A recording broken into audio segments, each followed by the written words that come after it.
It's okay then. It's okay to sing. It's okay to sing, but sit down. Oh. Zrobić?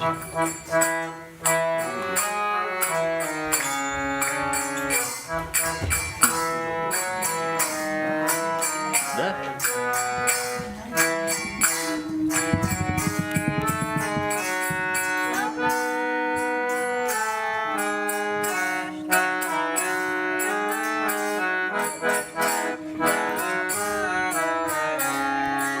Shrimate Bhaktivedanta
Neta Gaur Premanande Hari Hari Bol.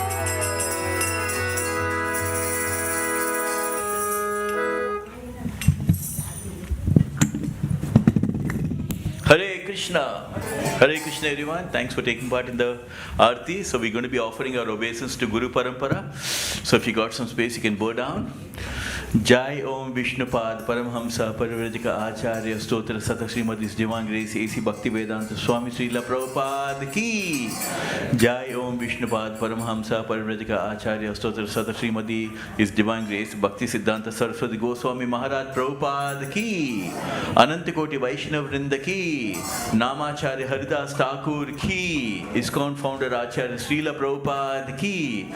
Prem se kaho Shri Krishna Chaitanya Prabhu Nityananda Sri Advaita Gadadhara Sri Vasadi Gaura Bhaktivedanta Ki. Shri Shri Radha Krishna Gopa Gopinath Shama Kund Radha Kund Giri Govardham Ki. Ganga Mai Yamuna Mai Ki. Tulsi Maharani Bhakti Devi Ki. Vrindavan Dham Mathura Dham Ki. Mayapur Dham Navadip Dham Ki.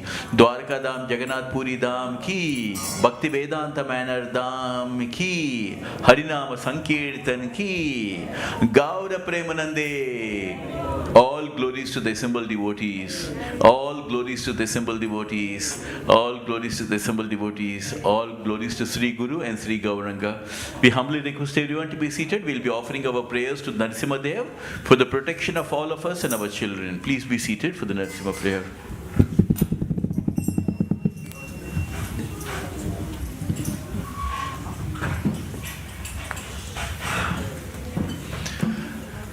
The lyrics are there on the TV screen. If you want to follow, please join us for that.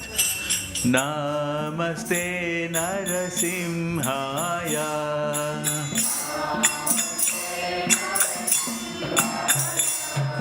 Namaste Narasimhaya.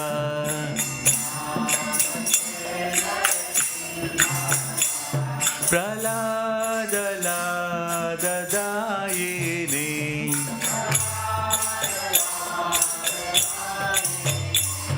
Hiranyakashipurvakshaha.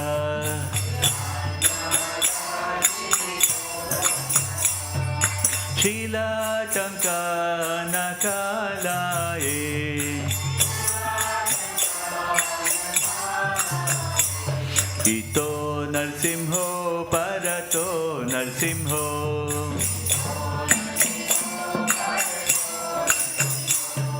Yato yato yami tato Narsimho. Bahir Narsimho Hrudaye Narsimho.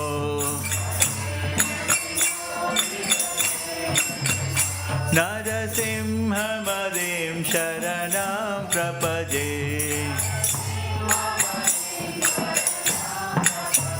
Narasimhamadim Sharanam Prapaje.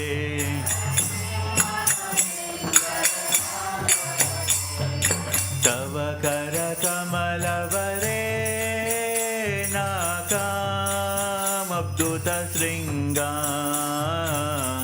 Dalita Hiranyakashipu Tanubringa Keshavadrita Narahari Rupa Jai Jagadeshu Hare Jaya Jagadeshu Hare Jaya Jagadeshu Hare.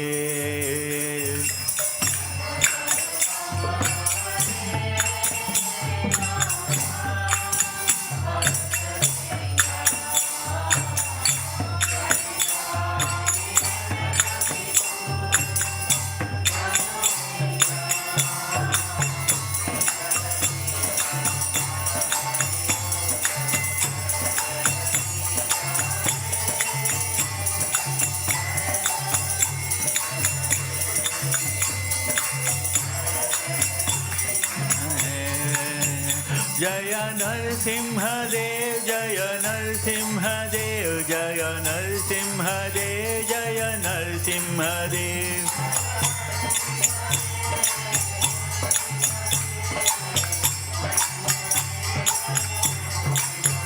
Jaya Prahlad Maharaj, Jaya Prahlad Maharaj, Jaya Prahlad Maharaj, Jaya Prahlad Maharaj.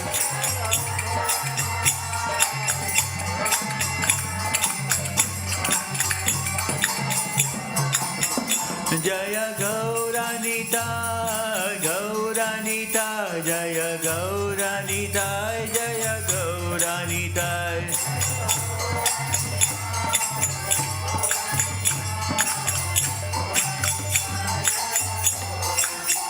Jaya Jaya Prabhupada, Prabhupada, Prabhupada, Jaya Jaya Prabhupada.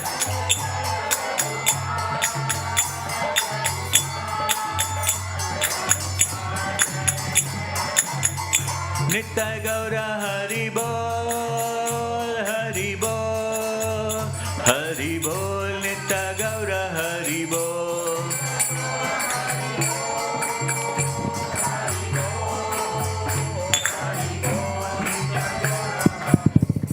Jai Shri Radha Gopilananda ki, Jai Sitaram Lakshman Hanuman ki, Gaura Nitai ki, Srila Prabhupada ki.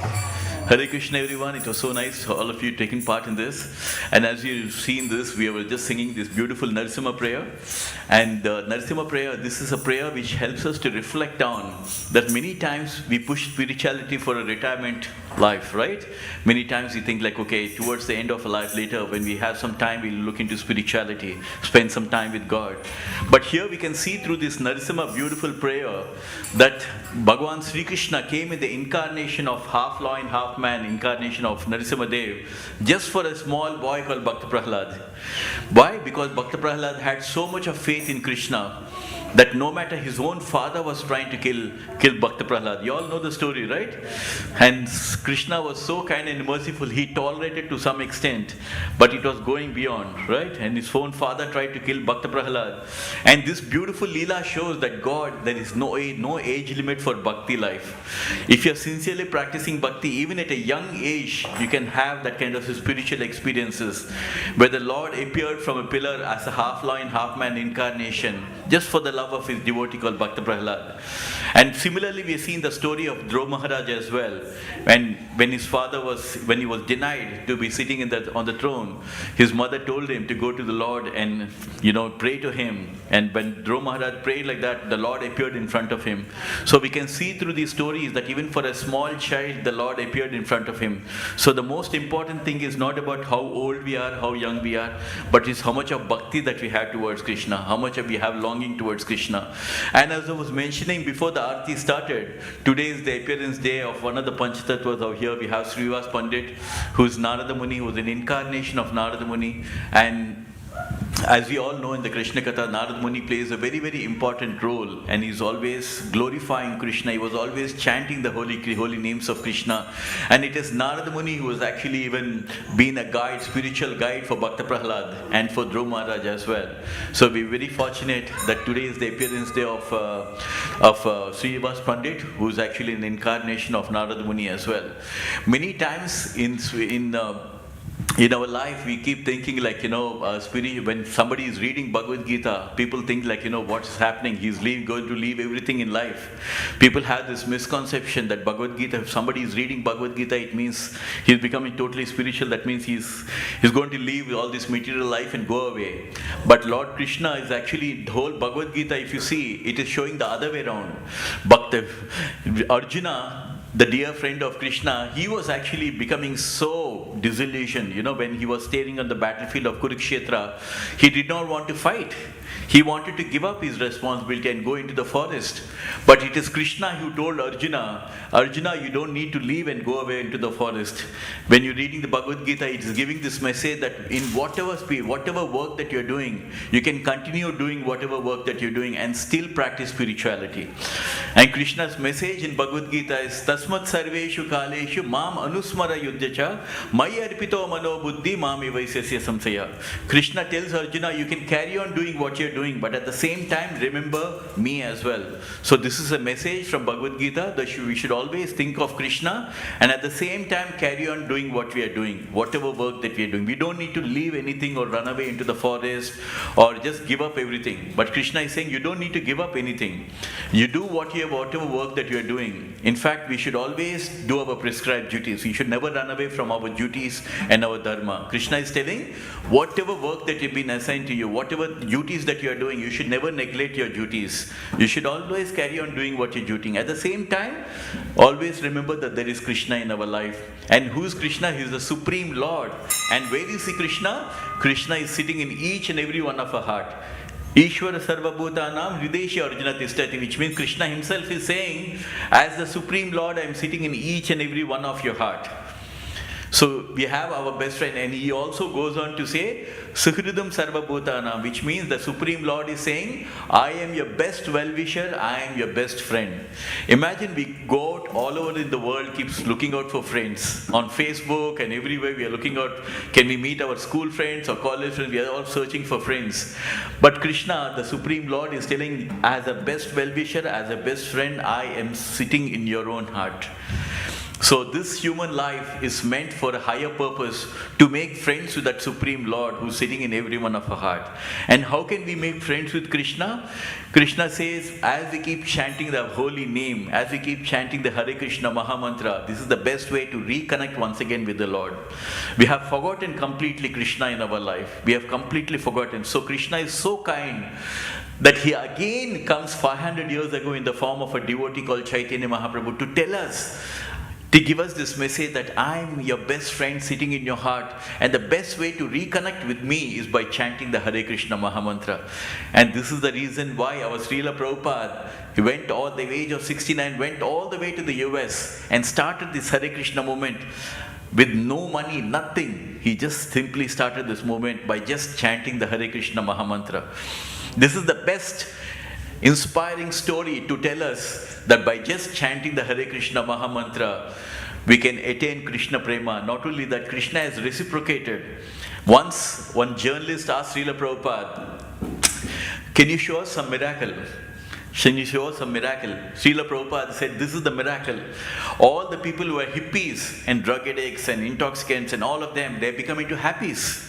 All the hippies have become happies. What can be a most miracle, right? And all of them who were taking into intoxication and all, they left everything. They left everything and they became perfect devotees of the Lord. Waking up at 4:30 in the morning, chanting the Hare Krishna Maha Mantra, going and distributing the books, the spiritual books everywhere, giving classes, going and spreading the holy name. What can be a bigger miracle than this? Can I imagine people who are like so much fallen, completely transformed their lives, and they became great devotees of the Lord. Similarly, Srila Prabhupada, he started this Hare Krishna movement with nothing. And they also said, like, what is it that we have? Srila Prabhupada said, this is another miracle. From nothing, for 40 rupees I went all the way to the US, and today we have 400 million, our temples are worth. This is what can be a bigger miracle than this? Why? Because he went on the mission of Krishna. And this is a great inspiring story our Srila Prabhupada has given us, that when we do everything for Krishna, then Krishna will give us everything that we need in our life. Because not only that we want to do for Krishna, Krishna is also saying, how can I make my devotee famous? How can I glorify my devotee? How can I give him the best of the best? So just don't think that we are only doing for Krishna. No, Krishna is also saying, how can I do something for my devotee? So Krishna gives us a great opportunity to serve him. In this material world, everybody is going asking God, give me my daily butter, give me my daily bread. We are going and asking Krishna. But our Srila Prabhupada said that God is giving bread to everyone. Not only that, millions and trillions of living entities in the world, he's giving food to everyone. You don't need to go and beg for the bread. He's already doing that. But here we should say, tell Krishna, how can I serve you? What can I do for you? And that is when Krishna is saying, if you want to serve me, you can do a simple, humble offering. So can I ask everyone if you can repeat this sloka from Bhagavad Gita, a very simple one, where Krishna is telling what we can do to offer him, right? So just repeat after me. Patram pushpam palam toyam yom vivakta prayathyati tad aham Bhaktya Upahiritam Asnami Prayatatmana. So the sloka goes this way: Patram pushpam balam toyam yome bhakta prayachati tadaham bhakti upahiritam asnami prayatatmana. Sri Krishna Bhagavan is telling us in Bhagavad Gita, the book of yoga. Krishna is saying, with love and devotion, if you offer me a flower, a fruit, a leaf or water, the Supreme Lord is so kind and merciful. He made it so easy that even the poorest of the poorest man can offer some water, isn't it? So Krishna is saying, just offer flower, fruit, leaf or water with love. If you offer me, I will surely accept it. So that Supreme Lord is so kind and merciful. He is giving us in such a way, such a nice simple way to always worship Him. So we want to give you this message that please chant the Hare Krishna Mahamantra, and a simple offering early in the morning, if you offer some fruits to Krishna, Krishna says, I will surely accept it. And Krishna gives us everything. By offering Krishna, we don't lose anything. Because Krishna is saying, you offer me and you only eat it. But when you offer to Krishna and you eat it, what happens? That food will become blessed food and it will become Mahaprasadam. That's why when you go out, when all of you go out and eat the Krishna Prasadam, it tastes like nectar. Why? Because first it has been honored by Krishna, it has been eaten by Krishna. And that remnants we are eating. So that is how our mind will be purified, our mind will be spiritual. You know, you are what you eat, right? So when you are eating spiritual food which has been blessed by the Lord, then our mind gets purified. When our mind gets purified, then we upgrade our mind to the level of Sattva Guna, the mode of goodness. And in that mode of goodness, our spiritual practice becomes very easy to do, right? So thank you very much for giving us this opportunity to serve you. Please chant the Hare Krishna Mahamantra, and also we're going to be having Krishna Katha from the Krishna book. So we're very fortunate. We'll get to hear about the beautiful Leelas and pastimes of Krishna from Prabhuji. So thank you very much for that. Hare Krishna. Hare Krishna.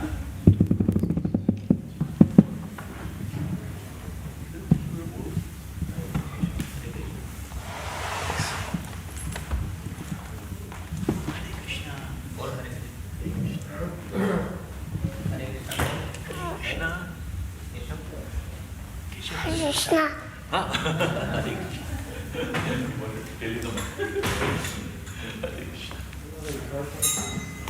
You want to say again? Say again. Hare Krishna. Say Hare now. Say loudly Hare Krishna. Hare Krishna. What? Huh? Say Hare. Say Hare Krishna.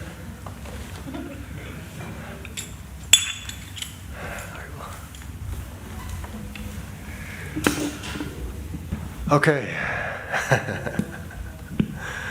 We have a slightly different program today. At 5:30, His Grace Kripa Moya Prabhu will come, God willing, and deliver a class, a very nice class, on Shivas Takur, or Shivas Pandit, as he's otherwise known. Who is Shivas Takur? You'll see in the picture above me, yes? On your very right hand side of this picture, this is Shivas Takur. And as we were saying yesterday, he is the leader of all of the Jiva Shakti living entities. He represents the marginal energy of Krishna. Krishna's marginal energy means the individual, infinitesimal, tiny spirit souls who inhabit this material realm, fraternize with this material energy. They're not material energy, they're spiritual energy. But they have the tendency to associate with Krishna's material energy. So the Jiva Shakti, spirit souls, are para Shakti of Krishna. They're spiritual in nature. But these para Shakti living entities have the tendency to enter into this material realm for the attempt of exploiting matter. And then they identify very strongly with that matter. So this material body is not conscious. Yeah? If I lose a limb, that limb does not, start moving or speaking or displaying consciousness. Because the limb is dead matter. Actually, this entire body is dead matter. What makes it appear to live is the presence of the living soul. And as soon as the soul leaves the body, then the body is useless, because the living element has gone away. So the sentient, the conscious aspect of the body is the soul. And the presence of the soul is understood by the symptom of consciousness, which is spread throughout the body. So this material world is nothing but a combination of matter and spirit. These two energies. And in this realm, the spiritual element is Tatastha Shakti or Jiva Shakti. Little tiny sparks of spirit that are trying to exploit their surroundings, including the body that they are assuming. So Shivas Takur, he is representing this energy of Krishna, this marginal energy of Krishna. And today is his appearance day. So at 5:30, Kripamoya Prabhu will speak on this subject of Shivas Takur, glorifying him. And at 6:30, we will do something completely different. Now for something completely different. We will do something a little bit dramatic. We didn't have time or resources to prepare a full dramatic production, but myself and Jai Krishna Prabhu will attempt with some friends to dramatize a particular pastime from Shivas Thakur's life. Okay. So for the next 5 minutes, I'm just going to chant a few prayers, and then we're going to read something.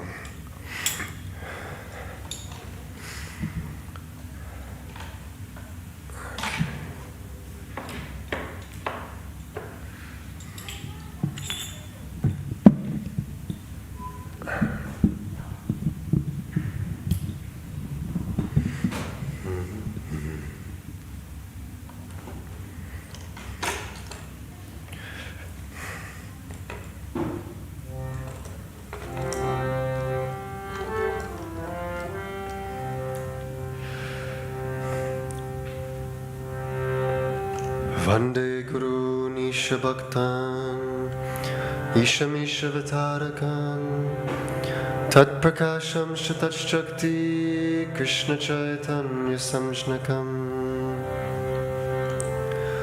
Vande Shri Krishna Chaitanya Nityananda Sahorita Gauraraye Pushpavanto Chitro Shando Tamonado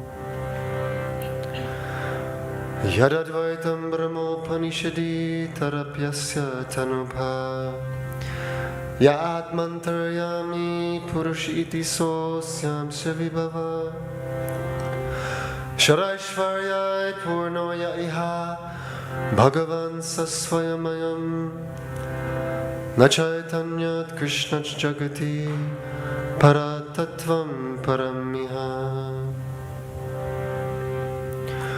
Anarpita Charim Chirat Karunaya Vatirna Kala Samarapaitum Munatojvalarasam Svabhakti Shriyam Hari Purata Sundara Duti Karambasandi Pita Sada Hridaya Kandare Spuratuva Shachinandana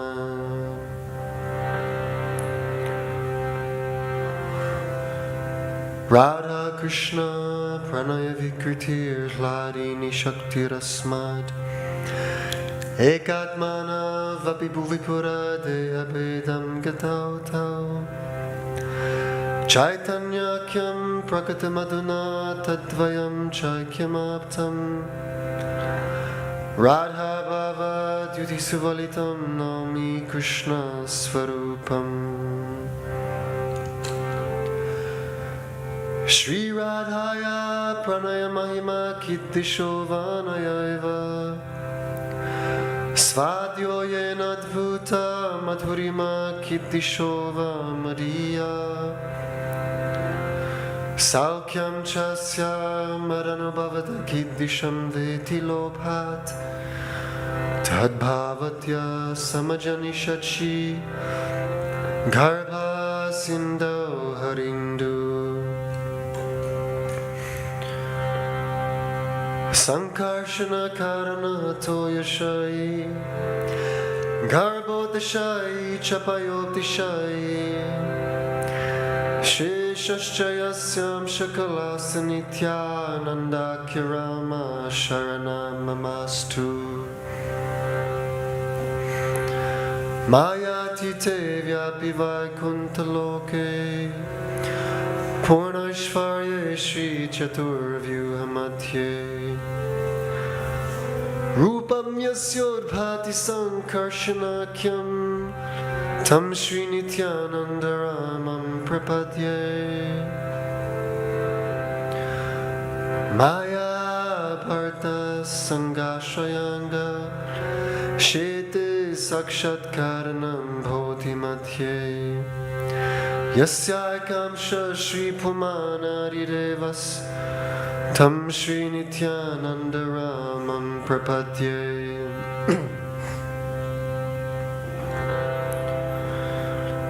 Yasyam Sham Sham Yasyam Sham Sham Srila Garbhodashai Yannabhyajam Loka Sangatanalam Loka Shashtu Sutika Dhamadhatus Tam Shri Nityanandaramam Prapadye Yasyam Sham Sham Sha Paratma Kilanam Poshta Vishnur Bhati Tuktapti Shai Kshani Bharta Yatkala Sopyanantas Tam Shri Nityanandaramam Prapadye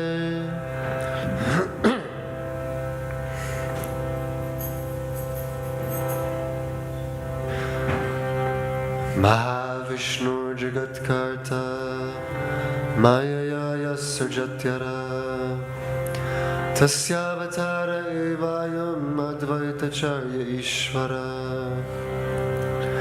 Advaitam Harinadvaitat Acharyam Bhakti Samshanat Bhaktavataram Ishamtam Advaitacharyam Ashraye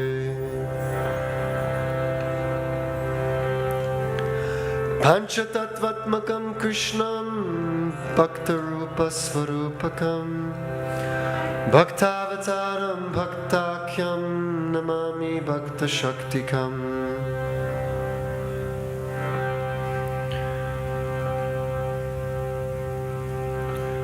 Jayatam Suratau Pangur Mama Mandamater Gati Matsarvasvapadam Boja Radhamadana Mohanam Divyad Vrindaranya Kalpadrumadha Srimad Ratnagar Simhasanastau Srimad Radha Srila Govinda Deva Prishtali Bisevyamana Smarami Srimad Rasarasaram Pivam Shivatatastita Karshan Venusvanar Gopir Gopinata Shriyestuna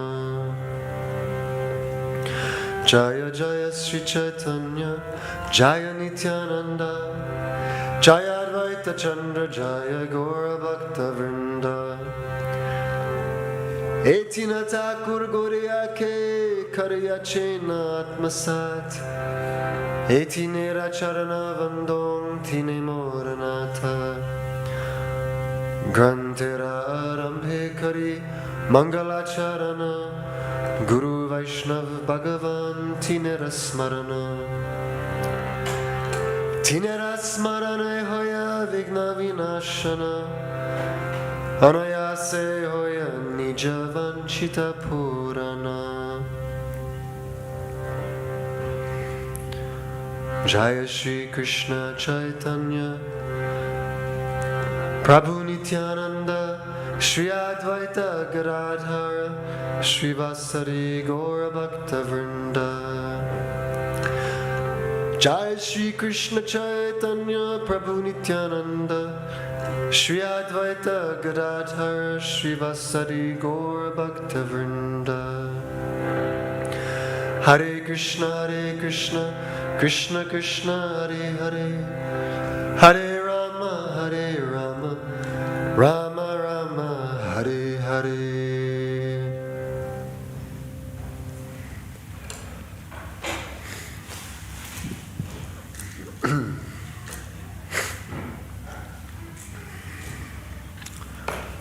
So we have roughly half an hour.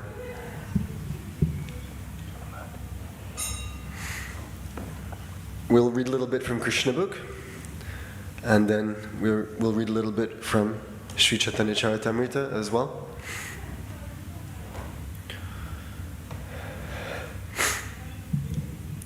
And if anybody has any thoughts or questions as we're going through, feel free to raise them.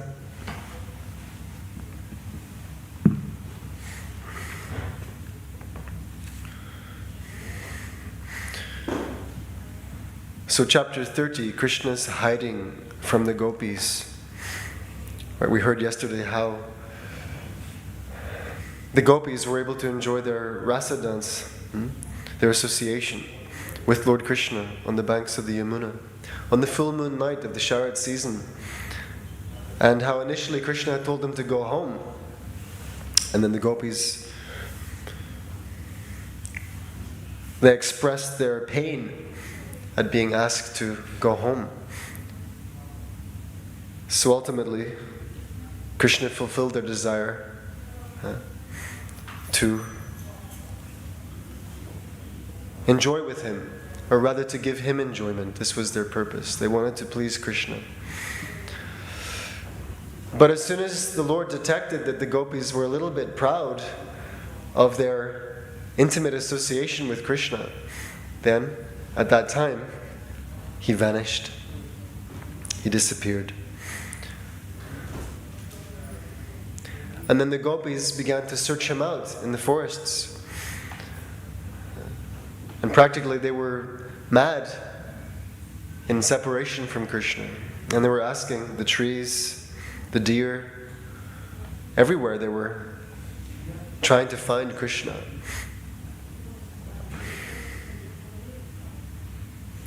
Some of the gopis then addressed their gopi friends.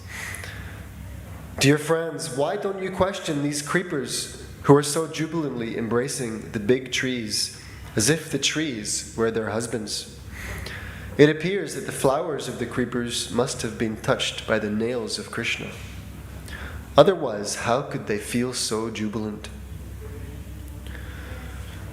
After searching for Krishna here and there, the gopis became fatigued. And then they began to talk like mad women. They could satisfy themselves only by imitating the different pastimes of Krishna. One of them imitated the demon Putana, and one of them imitated Krishna and sucked her breast. One gopi imitated a hand-driven cart, and another gopi lay down beneath the cart and threw up her legs, touching the wheels of the cart, as Krishna did to kill the demon Shakatasura. One gopi imitated child Krishna and lay down on the ground. And one gopi became the demon Trinavarta and carried the small child Krishna by force into the sky. And one of the gopis began to imitate Krishna while he was attempting to walk, ringing his ankle bells. Two gopis imitated Krishna and Balaram, and many others imitated their cowherd boyfriends. One gopi assumed the form of Bakasura, and another forced her to fall down, as the demon Bakasura did when he was killed. Similarly, another gopi defeated Vatsasura. Just as Krishna used to call his cows by their different names, so the gopis imitated him, calling the cows by their respective names. One of the gopis began to play on a flute, and another praised her the way Krishna's boyfriends praised him while he played on his flute. One of the gopis took another gopi on her shoulders, just as Krishna used to take his boyfriends. Absorbed in thoughts of Krishna, the gopi who was carrying her friend began to boast that she was Krishna herself. All of you just see my movement. One of the gopis raised her hand with her covering garments and said, Now don't be afraid of the torrents of rain and severe hurricanes. I'll save you. In this way, she imitated the lifting of Govardhan Hill. One gopi forcibly put her feet on the head of another gopi and said, "You rascal, Kaliya, I shall punish you severely. You must leave this place. I have descended to this earth to punish all kinds of miscreants." Another gopi told her friends, "Just see, the flames of the forest fire are coming to devour us. Please close your eyes, and I shall immediately save you from this imminent danger." In this way, all the gopis were madly feeling the absence of Krishna. Right, so they're remembering all of the Lord's different pastimes, his interactions with his friends, his killing of the various demons that came to Vrindavan to try to kill him. The gopis inquired about him from the trees and plants. In some places they found the imprints of the marks on the soles of his feet, namely the flag, the lotus flower, the trident, the thunderbolt, etc. After seeing those footprints, they exclaimed, "Oh, here is the impression of the marks on the soles of Krishna's feet. All the marks, such as the flag, the lotus flower, the trident, and the thunderbolt, are distinctly visible here." So on the Lord's lotus feet, on the soles of his feet, he has very distinct marks. Yes, I think there are 19 in total. So when Krishna traverses the earth, the marks, the specific marks on the soles of his feet, they become imprinted on the earth, and they can tell that the Lord has been walking here. And each of these marks means a specific thing. Actually, each of them also corresponds to the first canto of Srimad Bhagavatam, which contains 19 chapters.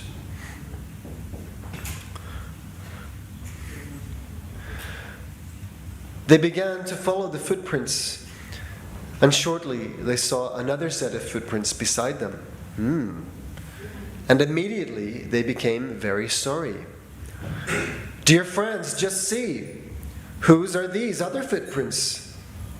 They are beside the footprints of the son of Maharaj Nanda.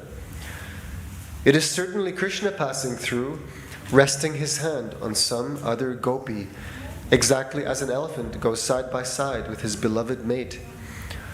We must therefore understand that this particular gopi served Krishna with greater affectionate love than ourselves. Because of this, although he has left us, he could not leave her company. He has taken her along with him. Dear friends, just imagine how the dust of this place is transcendently glorious. The dust of the lotus feet of Krishna is worshipped even by Lord Brahma and Lord Shiva and the goddess of fortune, Lakshmi. But at the same time, we are very sorry that this particular gopi has gone along with Krishna, for she is sharing the nectar of Krishna's kisses and leaving us aside to lament. Oh friends, just see, at this particular spot we do not see the footprints of that gopi. It appears that because there were some pinpricks from the dried grass, Krishna took Radharani on his shoulder. Oh, she is so dear to him. Krishna must have picked some flowers in this spot to satisfy Radharani, because here, where he stood erect to get the flowers from the high branches of the tree, we find only half the impression of his feet. Dear friends, just see how Krishna must have sat down here with Radharani and tried to set flowers in her hair. You can be certain that both of them sat together here. Srila Prabhupada continues, Krishna is self-sufficient. He has nothing to enjoy from any other source. Yet, just to satisfy his devotee, he treated Radharani exactly as a lusty boy treats his girlfriend. Krishna is so kind that he always tolerates the disturbances created by his girlfriends.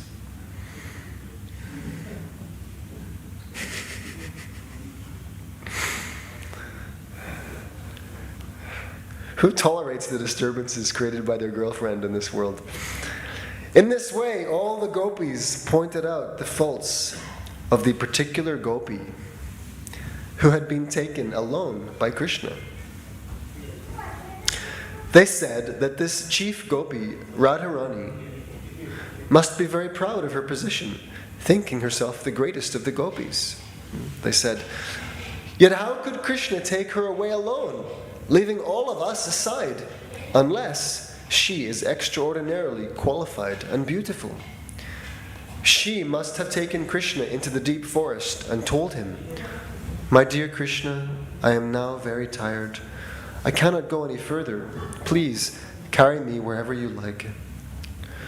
When Krishna was spoken to in this way, he might have told Radharani, 'All right, better get on my shoulder.'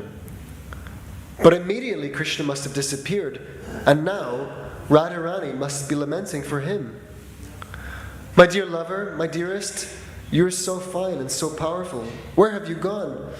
I am nothing but your most obedient maidservant. I am very much aggrieved. Please come and be with me again.' Krishna, however, is not coming to her. He must be watching her from a distant place and enjoying her sorrow." All the gopis then went further and further into the forest, searching out Krishna. But when they learned that actually Radharani was left alone by Krishna, they became very sorry.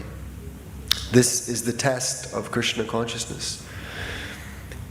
In the beginning, they were a little envious that Krishna had taken Radharani alone, leaving aside all the other gopis. But as soon as they knew that Krishna had also left Radharani, and that she was alone, lamenting for him, they became more sympathetic to her. The gopis found Radharani and heard everything from her, about how she had misbehaved with Krishna, and how she was proud and was insulted for her pride.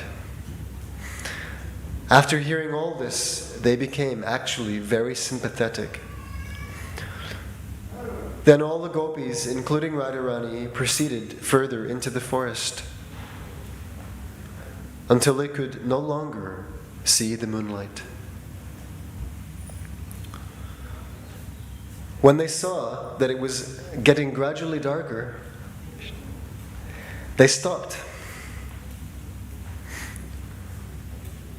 Their mind and intelligence became absorbed in thoughts of Krishna.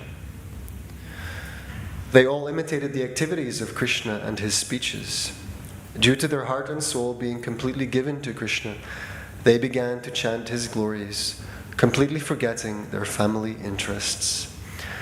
In this way, all the gopis returned to the bank of the Yamuna and assembled there, and expecting that Krishna must return to them, they simply engaged in chanting the glories of Sri Krishna. Hare Krishna, Krishna Krishna, Hare Hare, Hare Rama, Rama Rama, Hare Hare. Thus ends the Bhaktivedanta purport of the 30th chapter of Krishna, Krishna's hiding from the gopis. So tomorrow we will continue with chapter 31, which is called Songs by the Gopis. And Kripamoy Prabhu has arrived, so I'm going to just set up the asana for Prabhu, and then we will continue with the next part of today's program.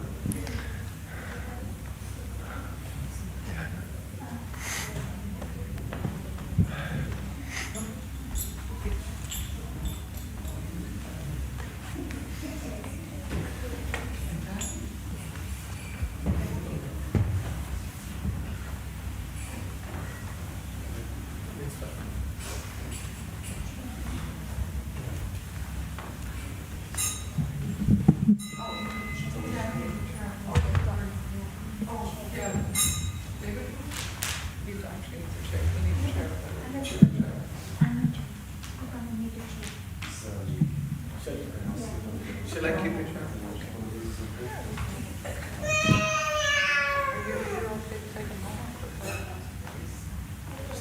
Okay.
afternoon.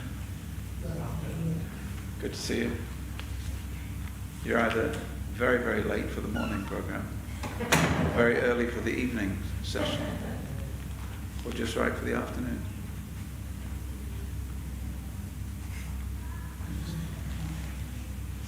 Till 6:30, yeah.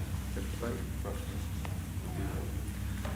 Jai Krishna and myself into something a little bit dramatic afterwards. Oh, a little bit dramatic is good. A little bit dramatic is good. You want me to bring this closer? No, it's Okay. fine.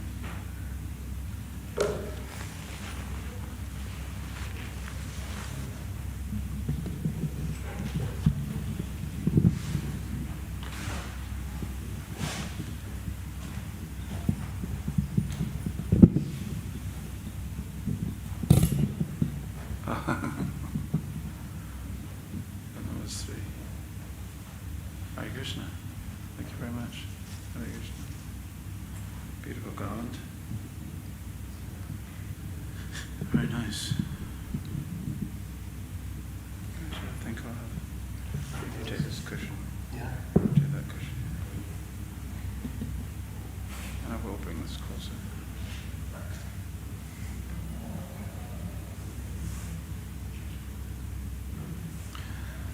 Where have you all come from? You're from London or nearby? You're from London? Which part of London? Harrow. Harrow. Okay, that's good. And you? Stanmore, even closer. And how about yourselves? Battersea. Basildon? Battersea. Battersea. Battersea. Battersea. Battersea. Very good. And yourself, sir? Oh, it was right here. You're? No, it was right here. You're right here. Yeah. But have you come from somewhere else to be here? All sorts of places. But you are living in the farm. Oh, you live in the farm, okay. That's good. You didn't have to come very far. No. That's good. And yourselves? Stanmore? I live in the countryside in Essex. In the countryside in Essex. Very good. You've made it. You've made it in life. You've escaped. Well, if you look at the painting behind me, this big painting behind me, you'll see five figures standing. This is Chaitanya in the middle, and if I'm correct, he should be wearing yellow. By his side is Nityananda, who's wearing blue. By his side is Advaita with a long white beard. On the other side is someone called Gadadhar. And at the very right-hand side is someone presumably with a shaved head. His name is Shivas Pandit, and it's his birthday today. So believe it or not, you are now sitting at a birthday party. Ooh.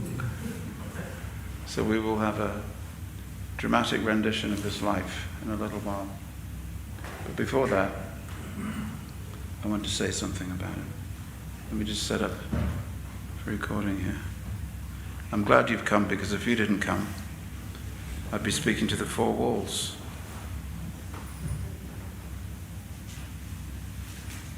Let's see.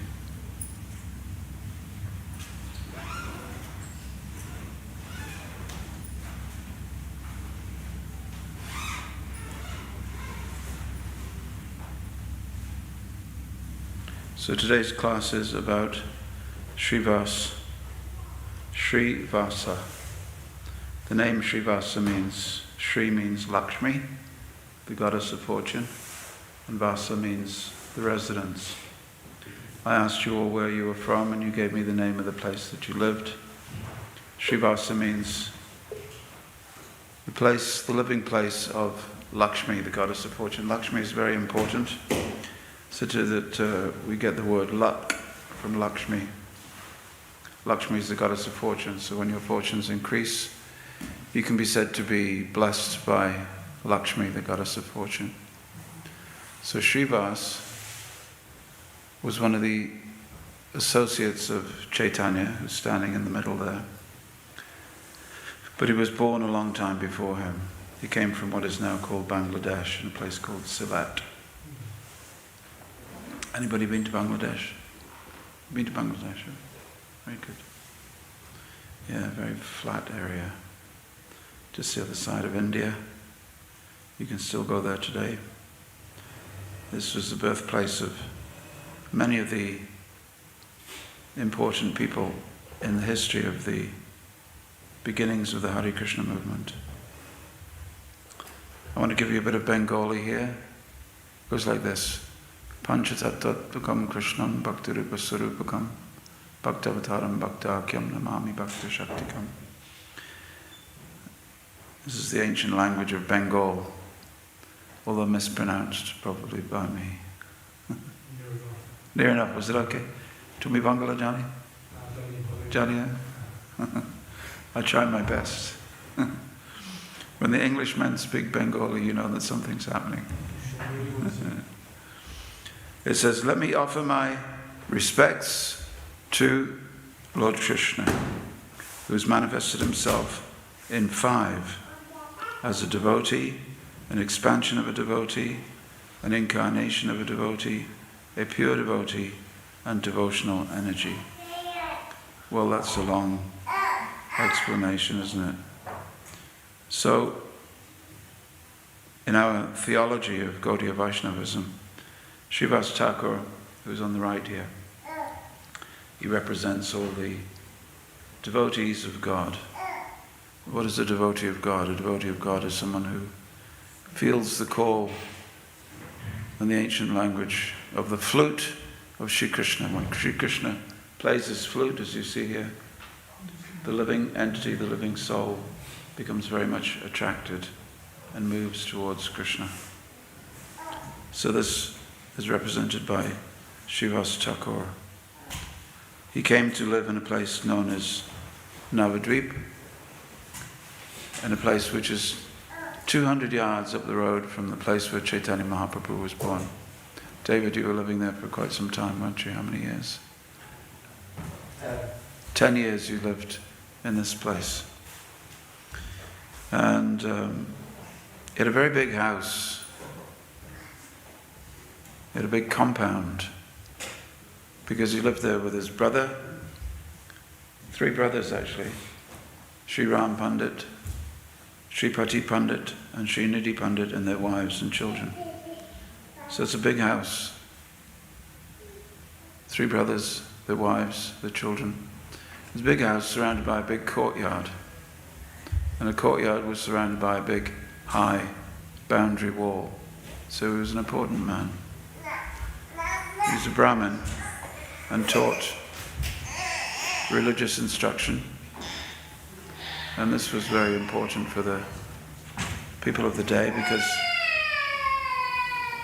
this particular town where he landed was a university town. Thousands of people would come from all over India to be taught in that place. And he was one of the teachers. He was a devotee of Krishna. And that means wherever there is Krishna, there's discussion of Krishna's teachings. If you're a devotee of Krishna, you follow his teachings and you try to do what he asks us all to do. What does Krishna say to do? Krishna says, those who are my devotees, they're always singing my name. They're talking about my activities, my incarnations, and the philosophy that I gave. And sometimes they may dance. Why do they dance? Because when they sing, they're happy. When you sing and it makes you happy, then you dance. If you dance without singing, that's okay, no problem. If you dance without being happy, no problem. But if you sing and you're happy, then the natural thing is that you dance. However, we don't mind, but the body will move along with the heartbeat. So, Shivas, along with his brothers and their wives and children, they were already holding kirtan in this place, in his house. They were already discussing the holy books like the Bhagavad Gita and the Srimad Bhagavatam, two books that we like to read even still. And that was going on even before Chaitanya Mahaprabhu was born. And Shivas would meet together with the gentleman with the beard on the end. His name was Advaita. Just here, sir. You're looking. He's looking where I'm pointing. Anyway, this painting here. No, he's looking at the lady. Looking at the picture here, sir. Man with the beard. Yeah, this one. Not the window. And the light is shining in, the prakash is, you've got the divine light in your face. So they were discussing the Srimad Bhagavatam and they were holding kirtan. Now they had two friends who lived just up the road. And one was called Jagannath Mishra. And Shivas Takur was a very good friend of Jagannath Mishra. He used to talk about life. And their wives were also very good friends. And Shivas Thakur's wife was known as Malini. So Malini and Sachi used to get together and talk. Jagannath Mishra and Shivas Thakur used to get together and talk. Neighbours, 200 yards between them. But Shivas was worried about the state of the world. Well, it's quite common, isn't it? We're all worried about the state of the world. It always seems as if the world is in a worse state whenever you say, now, a bad state of the world. If you'd said, what is the state of the world now in 1939? People would have said, oh, very bad state of the world, I think there's going to be war. If you said in 1914, what is the state of the world? Oh, it's very bad. 1815, oh, Napoleon's coming, there's going to be a war. It's going to be a very bad war. Before that, England was in a civil war, 1642 to 1649. Very bad state. Wherever you slice the cake of history, there's always something to discuss we're just on the brink of a war, it's just really bad. But in Navadvip at that time, the Hindu population was dominated by the Persians and Afghanis who had come over the border 300 years before. And they'd outlawed the sound of the drums, the ringing of a bell, the blowing of a conch, and many, many Hindu things that they took for granted. They'd outlawed it. At least you couldn't do it very loud. Forget going in the streets to do it. So Advaita Acharya, he prayed for an incarnation of Krishna. He said, if we can just pray for an incarnation to come, then something will be saved of the situation. So that was the time when Chaitanya Mahaprabhu, who's in the middle here, he came, and as he grew up as a baby, he loved his mother and father, Jagannath and Sachi, but he also loved as a second mother and father, Malini and Shivas. They got on. He loved them and they loved him. It was all very wonderful. And then, as Nimai gets older, his father dies, and he goes to a place called Gaya on pilgrimage, and he comes back and he's a changed person. He's changed.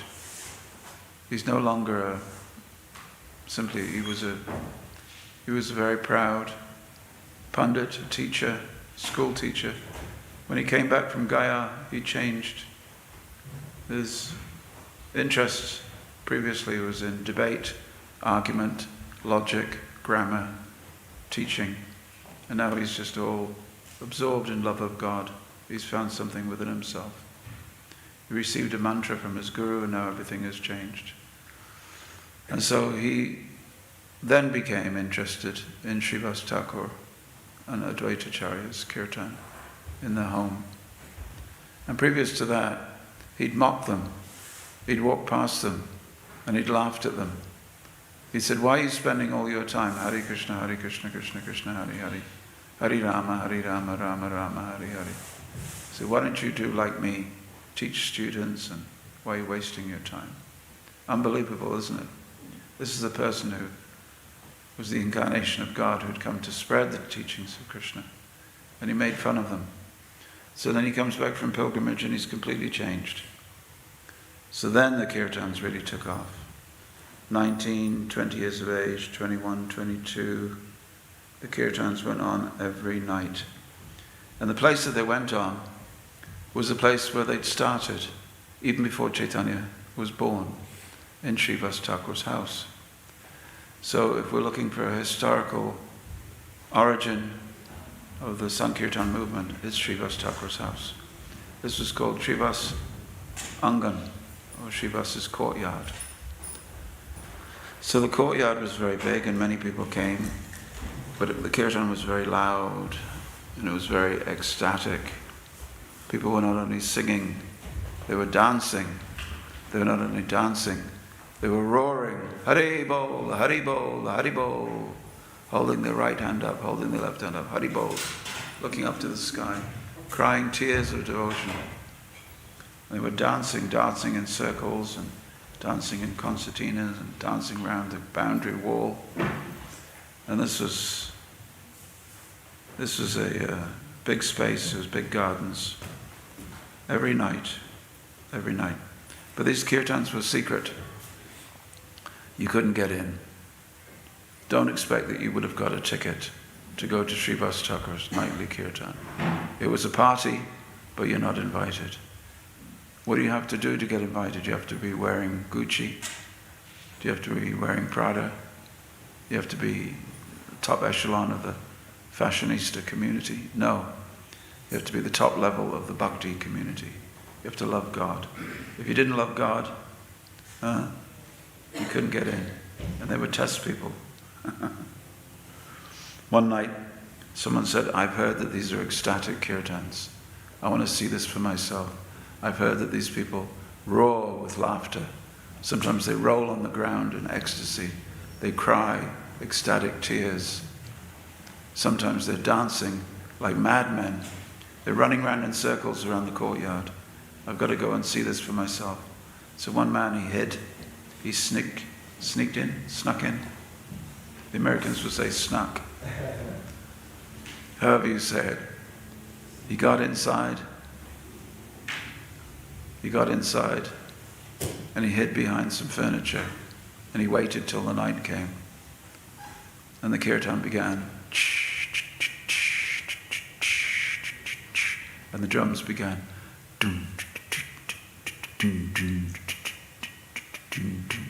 People started swaying slowly, their hands raised, started dancing. Nimai, who by this time had a new name of Chaitanya, he was also dancing. His long hair was going this way and this way. His yellow silk clothes were spinning as he span around. And then he stopped. He stopped the kirtan. And he looked around the room, looked around the courtyard, and he said, I just feel that someone here does not actually believe in Krishna. They've come to the kirtan tonight, but their heart is not filled with faith. Where are you? Where are you? Come out. I know you're here. I feel your presence. And the man came out. He just poked his head out. He said, I'm sorry, I just wanted to see the kirtan. They said, no, you cannot stay. This kirtan is only for the pure. Okay. Another time someone came, and he was a young monk, and he was a young monk, and he only ate fruit and drank milk. He never ate rice, no chapatis, no puris. Imagine, horrible, isn't it? Can you imagine never having a samosa in your life? Never having a puri in your life? Never having a kabli chana in your life? Never having anything except fruit? He was pure, you see. Just drank cow's milk. And they brought him to Chaitanya and they said, this boy is pure. Surely you can have him come to the kirtan. And Chaitanya said, no, do you think my company is so easily purchased? I'm not easy. Only devotion purchases me. Doesn't matter what he eats. If he has no devotion, he cannot come. Then later on he forgave him and he said, you can have my company. But please tell me if you've experienced anything in the line of what we have in recorded history, in the history books. We have these descriptions of what they experienced as symptoms of chanting. If you've ever come to the temple and you've ever had any of these symptoms, have you ever danced? Give me a little wave, you can dance. Have you ever danced when the kirtan's going? Okay, that's good. You're in there. You would have been invited. Have you ever cried during a kirtan? You've cried during a kirtan? Okay. You crying now? Not quite. Okay, get out. Then, have you ever laughed during a kirtan? Yeah, laughed. You got all the symptoms. Deepak, have you ever laughed? He's laughed. Cried? Yeah. Danced? Oh, yeah. Yeah. Then, how about this one? Roared. They roared in the kirtan. What does that mean? Krishna. Let's try it now. Krishna. Go on, roar. Deep breath, deep breath. Take it. Ra. Krishna. Krishna. Krishna. Great. I like it when all these people from the Osho group come. How about falling to the ground in ecstasy? Has that ever happened to you, Deepak? You ever fallen to the ground in ecstasy? I've been tripped over. You slipped on a banana skin. Yeah. Yeah. So the Chaitanya Bhagavat describes Shivas frequently experiencing crying, trembling,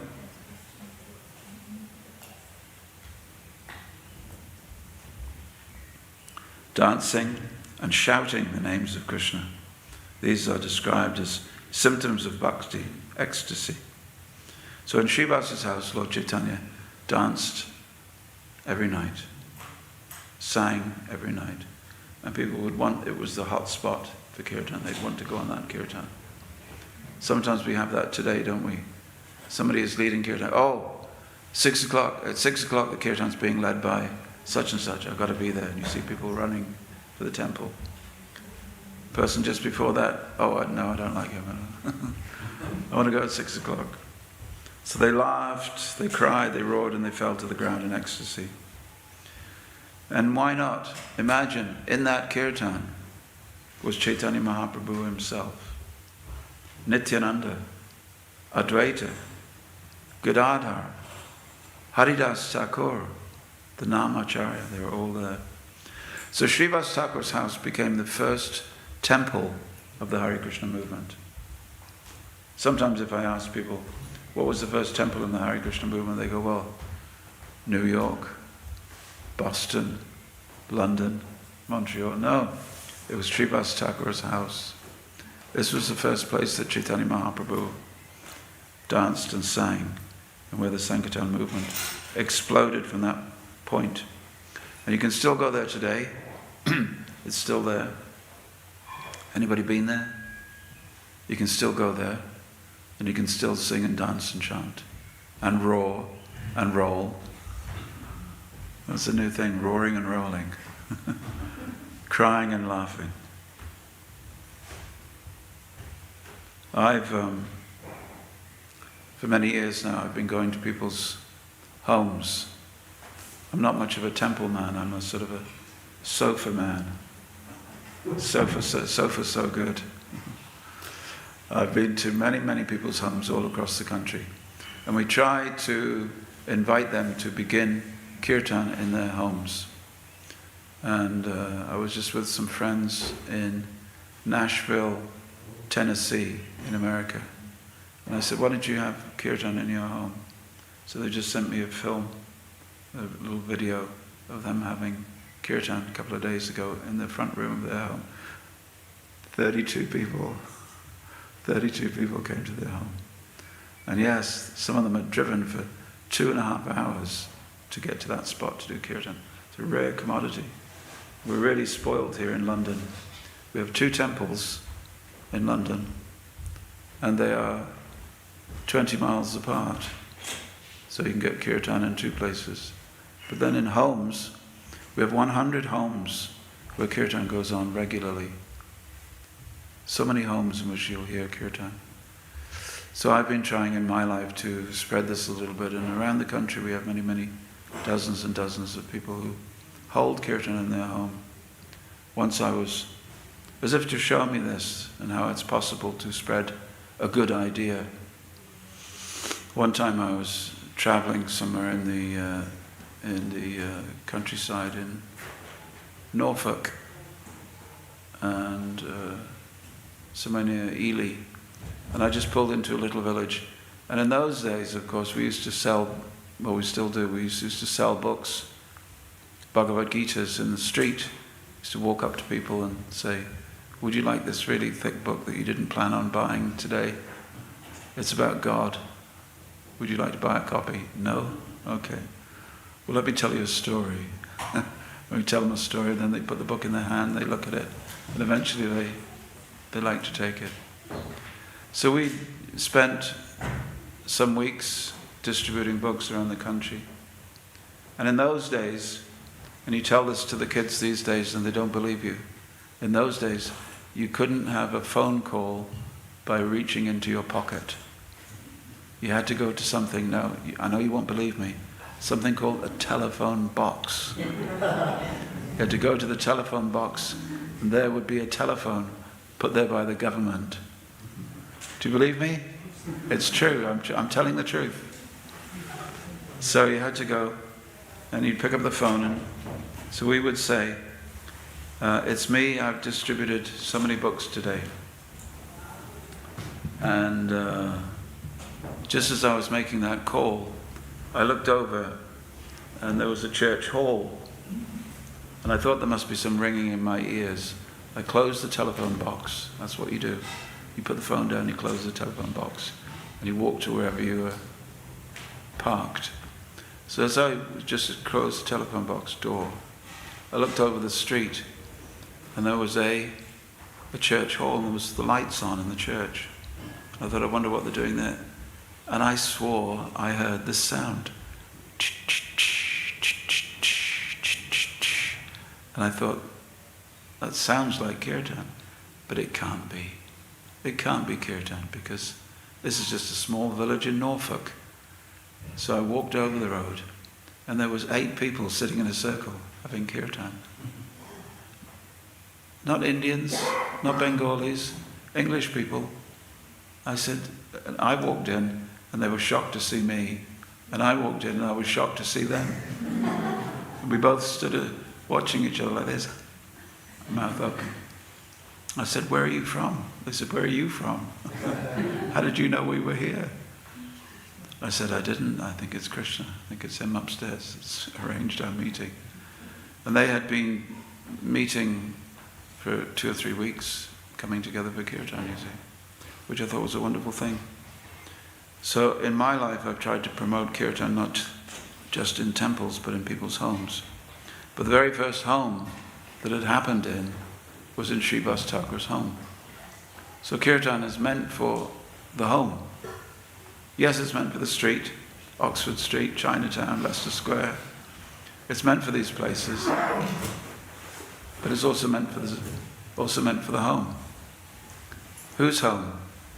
Shivas Takur's home? What about your home? What about your home? Why not have kirtan in your home? That's where it's meant for. So if you hold kirtan in your home immediately becomes a temple. So the kirtans in Shivas Takur's house, absolutely amazing. Absolutely amazing. How long did they go on for? 10 minutes? 20 minutes? Longer? All right then, half an hour. They went on all night long. All night long.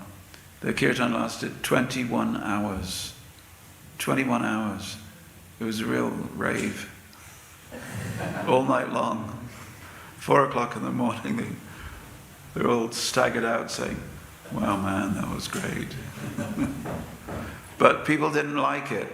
And the reason people didn't like it is it was because it was too noisy. It was too noisy.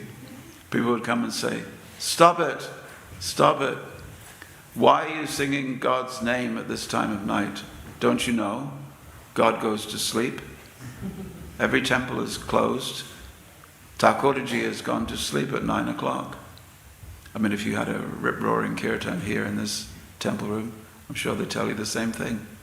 The monks are trying to sleep upstairs. If you had a kirtan at night down in the cow barn, people would come and say, "Shh, cows are sleeping." At night time. So people used to come, and the Muslims used to say, be quiet, don't you know this is haram? You can't do this. You can't blow the conch, you can't ring the bell, you can't bang the drum, and you can't sound the cymbal, and you definitely can't sing the names of this Krishna. You must stop. And the Hindus would come and they would say, shh, the Muslims are telling us to stop, we can't do this. And then they got angry and they said, you cannot do this. We're going to lose our reputation, we're going to lose everything. We may even lose our life if it gets too bad. It's restricted. So they used to come and they used to, I hate to tell you this in a mixed audience, but the men used to save their urine. They used to keep their urine in a bucket, and at night they'd come and throw it over the wall into Shivas Takur. Can you imagine? This is God himself who's come to lead the Krishna consciousness movement. I remember when I was a young man, we would go down Charing Cross Road, and as soon as you got past Foyle's bookshop on Charing Cross Road, there was an apartment which was above the shop, and there was always a bucket of water. At least we thought it was water. And the Harinam party would always know, and we'd always pause, and we'd hear the window open, and then we would run underneath to get rid of this bucket of water. And then we get another technique, which was going down the pavement, then out into the road, and then back. Anyway, first time I was on Kirtan, it was in Portobello Road, and they asked me to sing. And I thought, well, this is good. I'm the new leader of the Hare Krishna movement. The Hare Krishnas have asked me to sing Kirtan. So I was there on a Saturday afternoon on Portobello Road. We don't go down Portobello Road anymore in the afternoon. It's a very good place though. Very good, very busy, very good place. Anyway, my first time, and one butcher, he took a chicken's head and neck, which was bleeding, and he just threw it in the air, and he would have been good at cricket. He just went, just splashed me right on the chest like this. This is my first time leading the Hare Krishna Kirtan. So do not think that there's never any opposition to even a good thing. Hare Krishna is a good thing, but there will always be opposition to a good thing if it's new and people don't trust you. So eventually there was problems. But during these kirtans, my gosh, amazing things happened. At one point Chaitanya Mahaprabhu would call people up and he would reveal his inner identity, his spiritual identity to them. And they had a vision of Krishna as he was standing there. So one of the more dramatic stories was that Shivas Takur, he was a devotee of Lord Nrsingadev. He worshipped Lord Nrsingadev, Krishna's half-man, half-lion incarnation in the home, for protection. But on this night, he was not protected because his young son died while the kirtan was going on. Now can you imagine, those of you with children, if your child dies, the first thing you do is you call everybody who's involved in the kirtan and you say, can you stop it for a second please? I'm really, my son has died. But in this condition he said, keep the kirtan going. Keep the kirtan going. What did he say? I'll tell you his exact words. He said, all the family members came and started crying and howling. It was in another room, big house, as I've told you, big compound. And Shivas stopped them. He said, don't cry. I don't want the kirtan people the devotees to know that you're crying, because then they'll stop the kirtan. Do not disturb the kirtan of the Lord. If the kirtan stops because of my misfortune, I will drown myself. So then that put a stop to everybody. So he hid the death of his son, until the kirtan finished. So when Chaitanya Mahaprabhu heard about this, he came to Shivas and he said, I wondered where you were. Why were you not in the kirtan? He said, my son died. So then he said, well, let your son come back. And he touched the boy, and the boy came back to life. And the boy began to speak transcendental knowledge. The boy had been out of his body for some hours. He came back into his body, and he started speaking to everyone. And he said something like, who is my real father? I've had many fathers. I've had many mothers on my journey, on my spiritual journey. When have we got? 6 o'clock? 6:30. 6:30. I've had many mothers and many fathers. You're the latest mother and father. I've come from somewhere and I have to go back to somewhere. And this is something that's been shared with me. Many people have near-death experiences. Anybody in the room have a near-death experience? No, you've left your body at some point and come back into it. One lady told me that she'd had that experience. She was on a hospital table and her heart stopped. And she left her body and she went up to the ceiling and she could see the doctor trying to get her heart started again. And then when she came to, when he did get her heart started, she came to in the hospital bed, and he came and he said, well, we've managed to get your heart started again. She said, yes, but I wished that you hadn't used such bad language. He said, what do you mean? She said, well, you were swearing and cursing as you were trying to get my heart started. I don't like that. I'm a religious woman. I don't like bad language. He said, oh no. He said, I would never do that. I'm a professional. I'm a doctor. She said, you may be, but I know you were cursing and swearing. He said, well, no, you don't, because you were under anesthetic. You couldn't have heard anything. She said, no. I was on the ceiling. I was watching everything and I could hear everything. So she came to me and she told that was her story. So many people do have these experiences. So in life, the greatest tragedy can be solved by the greatest knowledge. The greatest knowledge is that we are not this body. This is mere flesh and blood. And the soul is the real us. We come into this body and we leave this body. Like a bird flying in one window, flying through the room and flying out the other window. The first window is birth. The second window is death. We're all on that journey. So this boy's journey was only 8-9 years. He came into that body and then he left. And Shivas understood this. Chaitanya Mahaprabhu. This story appears in Chaitanya Bhagavat and the Chaitanya Charitamrita and the Chaitanya Mangala as well. So because he spent all his time in devotion, Shivas Thakur, he was sort of resting on the money that he'd made previously. He lived with his 3 brothers and their wives and their children in a big compound. But he wasn't, well, what was he? He was a Brahmin, and in those days a Brahmin was a teacher. But if a teacher doesn't teach, he doesn't make any money. So Shivas had total trust in Krishna. Total trust. And people mocked him. Even local Hindus mocked him. Beta, you have to get a proper job. You have to go to university. You have to get qualification. No. He was already qualified, but he wasn't working.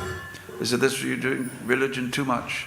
Too much religion. It's taken over your life. So then they said, how are you going to feed your family? Have you thought about that? His wife was Malini. She was looking after, she had total faith in her husband and God, and her husband had total faith in God. And great friends with Jagannath Mishra and Sachi. But they're now passed away. Malini's older.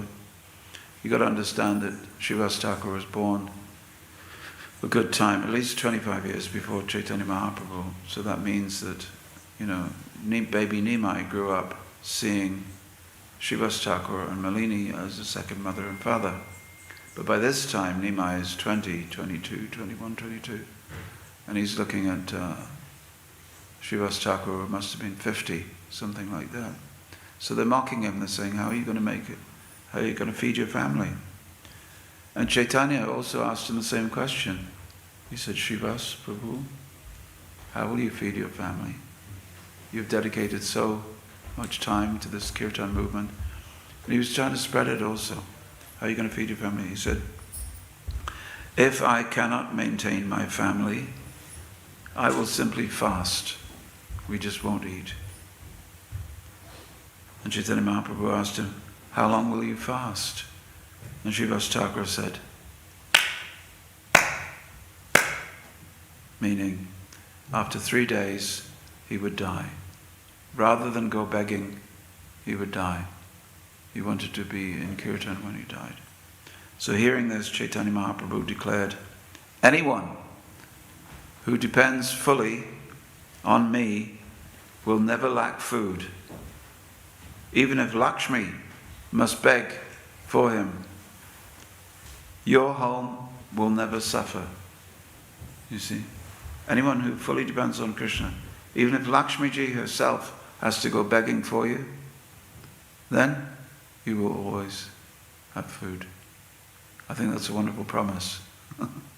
Sometimes we have put Lord Chaitanya to the test and asked him to come through. Yeah. So the message from this is, God himself personally sustains his devotees. Once Chaitanya Mahaprabhu ignored Shivas. He just ignored him. You ever have a friend who just ignores you? You phone them, they don't phone you back. You message them, they don't message back. You meet them in the street, and it's like you become a window. They just look right through you. And immediately you're thinking, what have I done? What have I done? What have I said? Was it this time? Was it that time? So Chaitanya Mahaprabhu was looking through Shivas Takur. Didn't return any messages. So he acted completely indifferent to him. He was testing him. But Shivas remained faithful, and he continued chanting. Eventually, Chaitanya revealed, I was only testing your love. And this motif appears frequently in our Vaishnava literature. And we may also in our life have to go through many periods like that where we think that I'm diligently performing my service to Krishna, diligently chanting Krishna's names, reading the books, going on Harinam, and I'm just not feeling anything. I pick up my bead bag, I don't feel happy. Srila Prabhupada here, he said, chant and be happy. Meaning that if you chant, you will be happy. What if you chant and you're not happy? What if you chant and you're miserable? You have the t-shirt, chant and be miserable.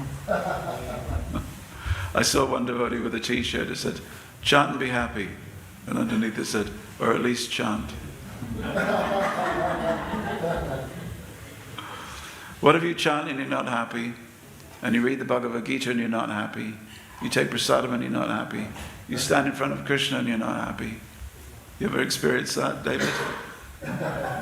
Ever experienced that in your life? You may have to go through periods where you think that Krishna himself is ignoring you. Now, why should you do that? Well, because you're being tested. You're being tested.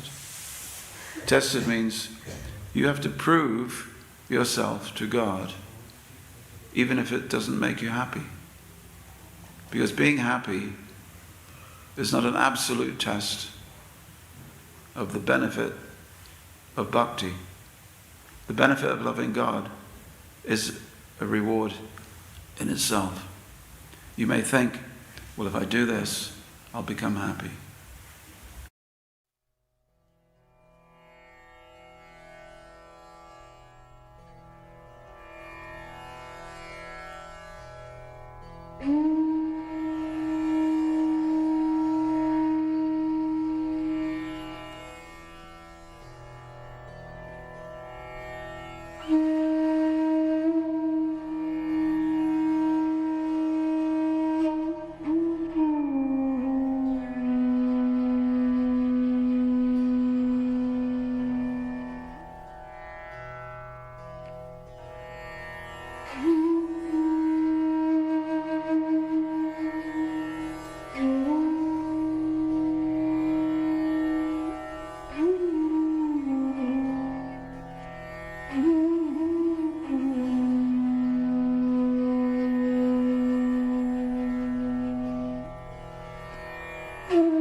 your life, I am Ram.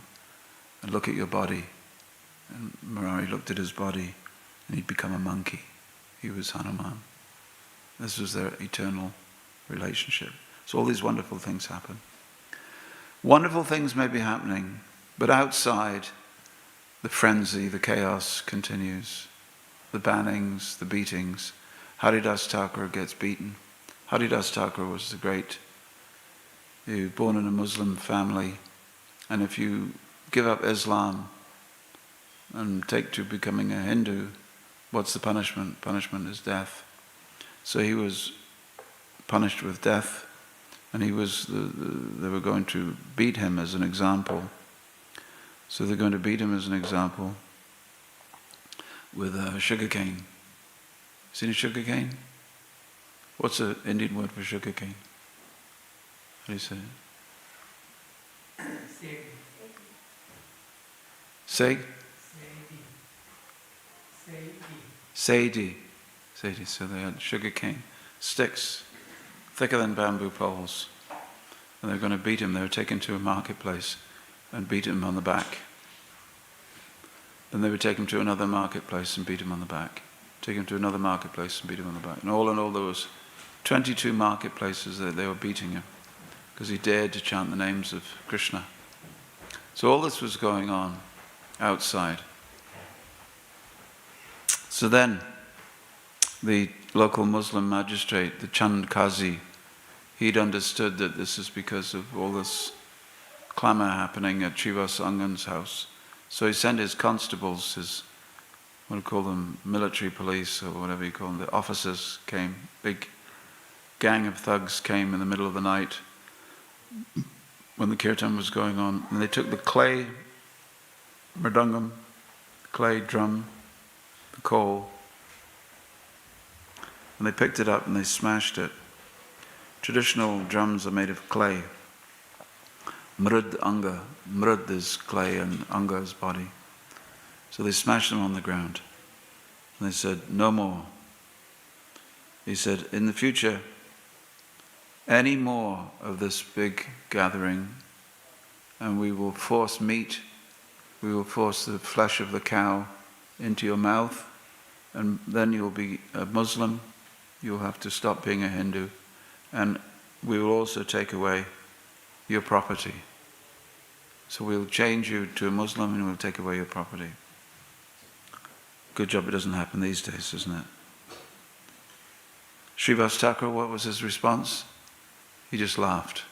He said, that's stupid. So he organized a disobedience campaign.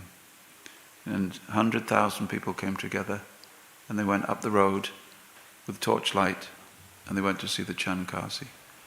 And they started pulling up the bushes, the shrubbery, and the bushes and knocking over the trees and damaging the property.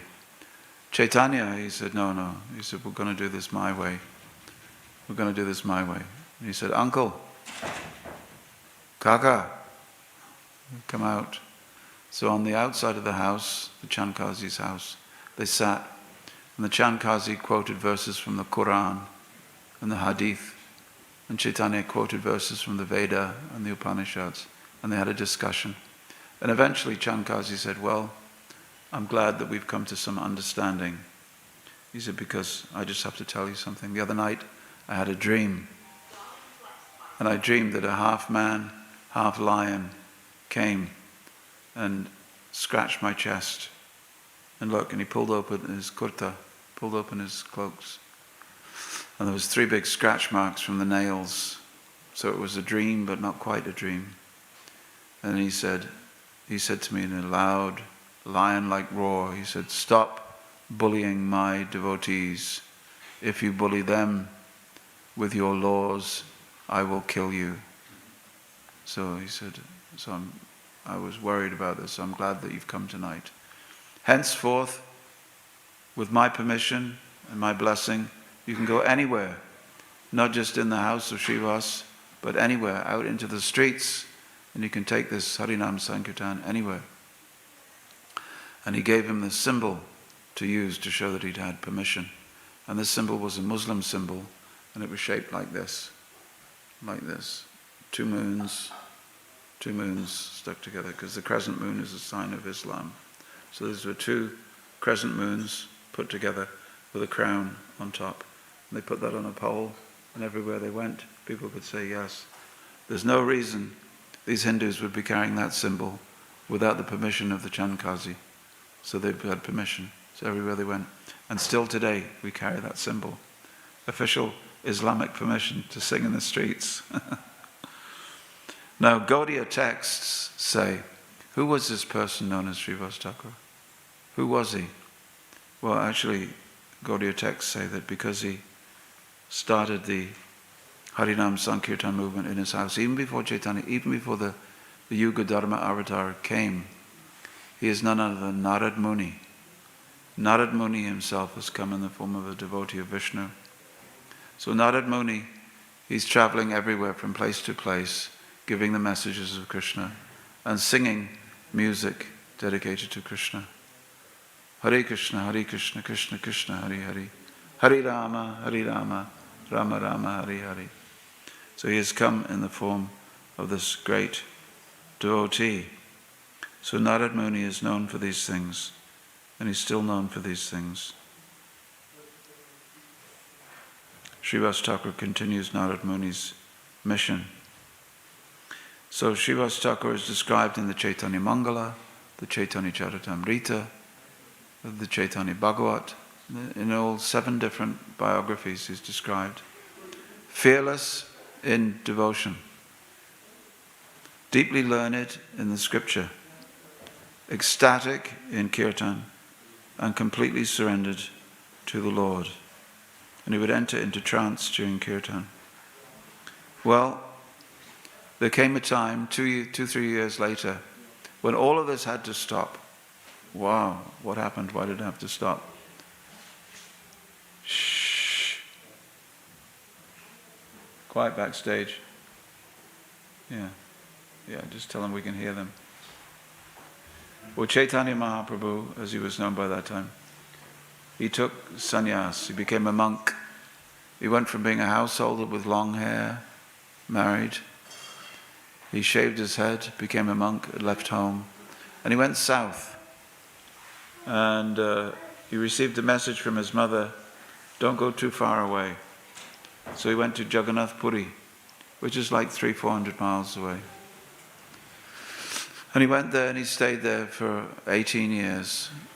But for 6 of those years he was traveling.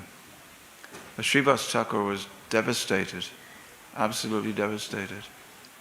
Eventually he moves away to, he goes closer to Jagannath Puri in a place called Harisahar. It's not close to, it's still 300 miles away, but he goes closer. So on this day, on Shivas Thakur's appearance day, we remember him for his contribution as the first Namhata leader, even though you can say, well, it was Chaitanya Mahaprabhu. No, it was Nityananda Prabhu. Still, the first home program, Hare Krishna home program, was in Shivas Thakur's home. He established that. And he supported Lord Chaitanya during the early preaching. Someone has to cook. When the devotees are having kirtan all night, they get hungry at the end of the night. Okay? So Malini, who is known as Malini Thakurani, she's cooking for everybody. Big kitchen in Shivas's house. And everybody is served refreshments. We remember Shivas Thakur as the ideal devotee. And his name appears in the mantra that we say every single day when we chant kirtan, or we chant japamala, or we just recite the names. And we put our right hand in the air like this. Join with me. Right hand in the air. Left hand in the air. Yeah, that's it. It won't break you, sir. We say Shri Krishna, Chaitanya, Prabhu, Nityananda, Shri Advaita, Gadadhara, Shivas, Adi, Gaura, Bhakta, Vrinda. Shivas Adi means Shivas and all the devotees. So we are all followers of Shivas. He was the first and we're all followers of Shivas. Shivas Hari Gaura Bhaktivinoda. We are the Gaura Bhaktivinoda. You are all Gaura Bhaktivinoda. If you take Chaitanya Mahaprabhu into your life and follow his teaching, then you will be part of the Gaura Bhaktivinoda. And therefore Shivas will always protect you and help you. Panchatattvatmakam Krishnam Bhakta Rupa Surupakam Bhakta Avataram Bhaktakyam Namami Bhakta Shaktikam. Hare Krishna. Thank you very much for listening.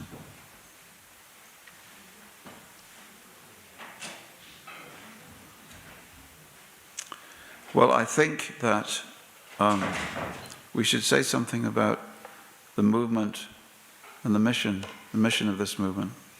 Sometimes when you come here, you think this is a temple. Okay, am I right? You think this is a temple. And it is, but the temple's not the main thing. Temple is not the main thing. The main thing is the function of this temple. It is an HQ. It is a headquarters. Okay? Just like up the road we have the international HQ of NATO. Have you heard of NATO? NATO headquarters is just up the road, you know? You're sitting on a bomb site. If anybody wants to be aggressive towards NATO, they'll bomb this area first. So just outside Watford, there's NATO. So you can look at that building, and it's a 3-story building. But what you don't know is that the 7 stories, maybe I shouldn't be telling you this. They invited me to the NATO headquarters to give a talk last year, talk about Diwali. When you're looking at the NATO headquarters, there's 3-story, and you think, well, it's okay, it's not that impressive. But what you don't know is there's 7 stories below ground.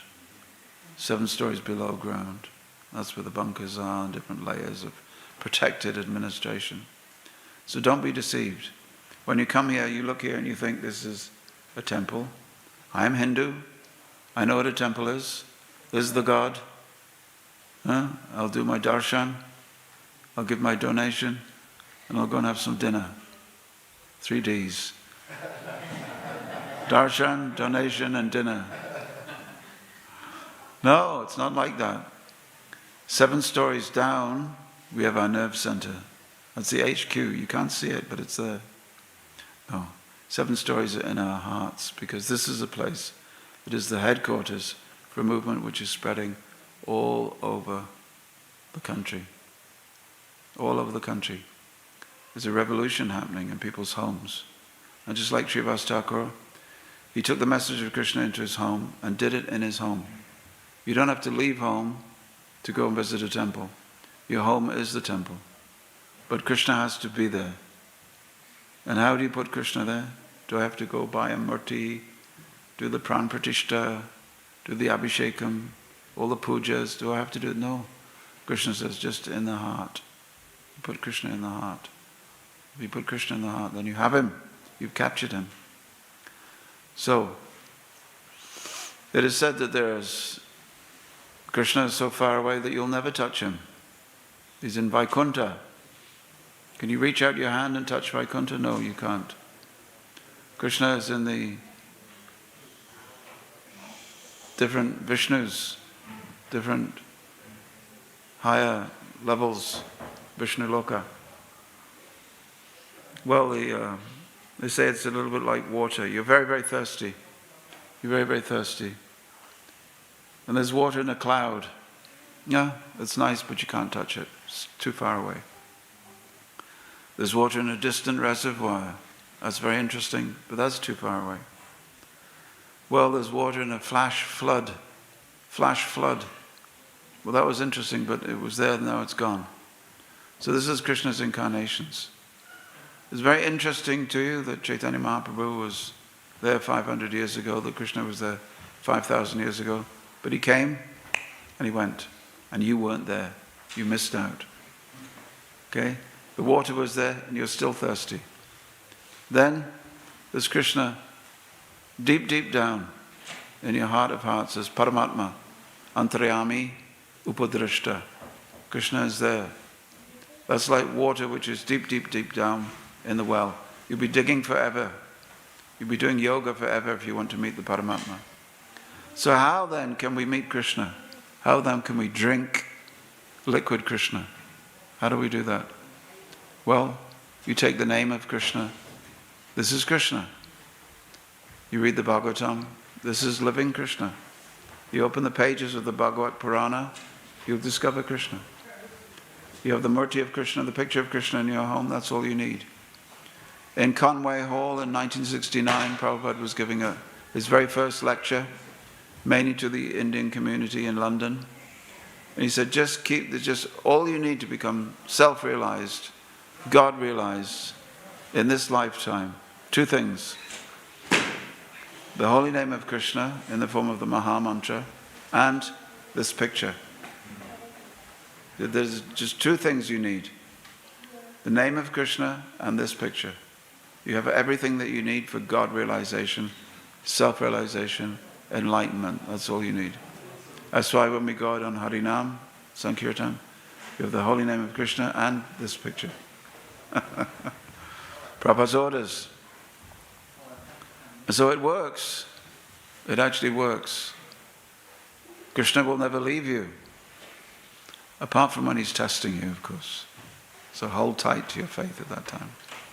But apart from that, Krishna will never leave you. You've captured him. Well, how is it, Mr.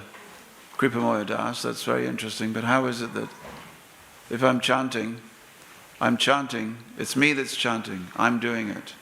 I'm in charge. I'm in control. How is it that the Supreme Controller is coming inside something that I'm in control of? My tongue is my tongue. It's a muscle. It's material.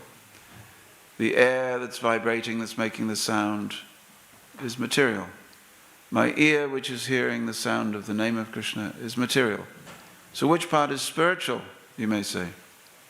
Which part is spiritual? The tongue? No. The air vibrating? No. The ear vibrating? No. The brain is spiritual? No, not your brain. So what is spiritual? Krishna can make material into spiritual whenever he wants. And he can make spiritual into material whenever he wants. Just like that. Krishna can do it. Don't unbelieve it. Do not fail to believe it. Krishna can do it anytime you want. So by taking this name, Hare Krishna, Krishna Krishna, Hare Hare, Hare Rama, Rama Rama, Hare Hare. So one old man, Srila Prabhupada, he was already 70. Anybody 70 in the room? I'm almost 70. You don't, if you're a lady, you don't have to admit it. You don't have to be truthful. So if you're 70, imagine starting a worldwide movement. So Prabhupada, of course, as we know, got on the ship, and it was a luxury cruise liner from India. And Prabhupada had millions and millions and millions of rupees to start his movement. You know the story? And he had big supporters, big lakpatis and crorpatis in America ready to help him. No! He had none of these things. He had nothing. He just had a stowaway position on a merchant ship. Dirty merchant ship, no money, nobody in America to help him. But he had Shraddha. He had faith. He had great faith. And he sat under a tree. He didn't even have any, he just had a little pair of cymbals. And he just thought, if Shivas Takur helps me, if Chaitanya Mahaprabhu helps me, that's all I need. So he sat under that tree and he sang, Hare Krishna, Krishna Krishna, Hare Hare. You know this one. Hare Rama, Rama Rama. Don't stop. No, keep going. All right. Krishna Krishna, Hare Hare, Hare Rama, Rama. One more. Louder, roar it. Hare Krishna. Roar. Rawr.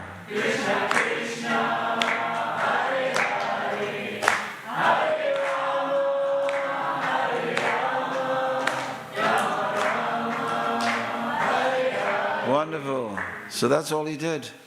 And some boys came, some girls came, and they started singing with him.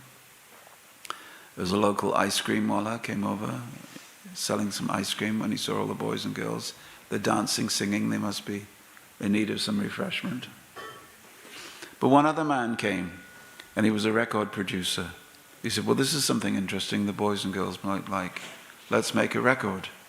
So he made a record, and that record, 300 copies of that record were purchased by a group known as the Beatles. Have you heard of them? The Beatles, back in the 60s. And they gave it to all their friends.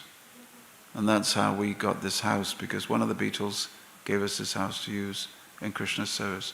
So it all started from nothing, really. Prabhupada, empty pockets, no place to live, nothing, no one to help him. Just one thing he had was some books and some karatala. And he sang the mantra, and from the mantra everything came.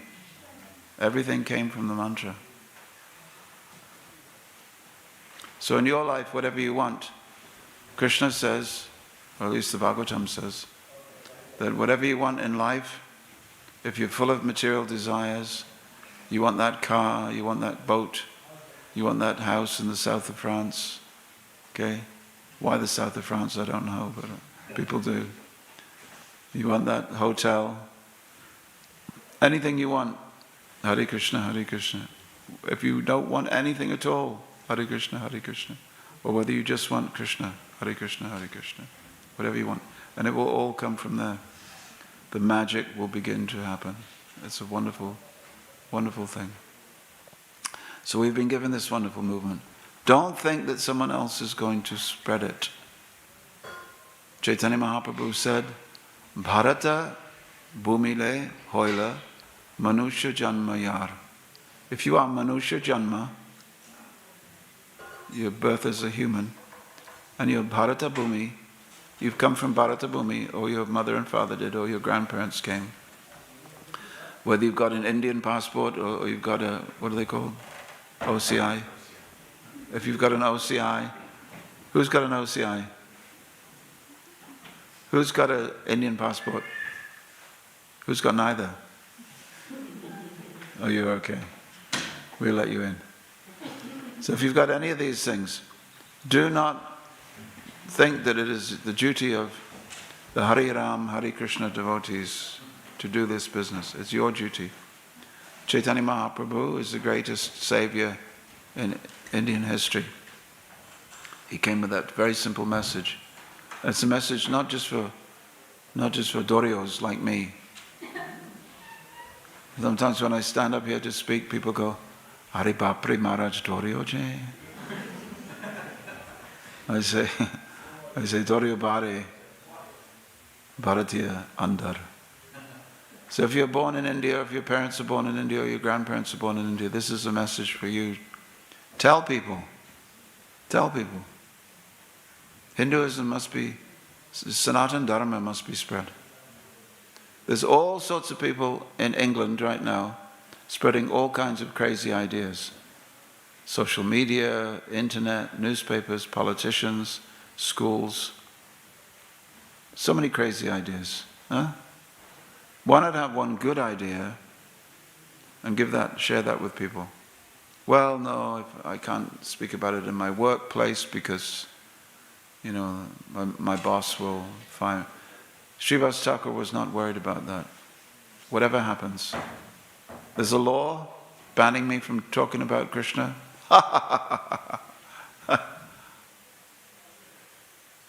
Didn't care. My son has died. Kabhi khushi, kabhi gum. Ye hai zindagi. Let's go. Satsanatan dharma must go. Yeah. I'm not working, so I won't make any money. Yay. Doesn't matter. Let me carry on. So in this way, he just put his faith in Krishna. Because he put his faith in Krishna, everything came out all right for him, all right for Prabhupada, and all right for everybody. You know how many rooms this house has? This house, how many rooms do you think it has? All the building here.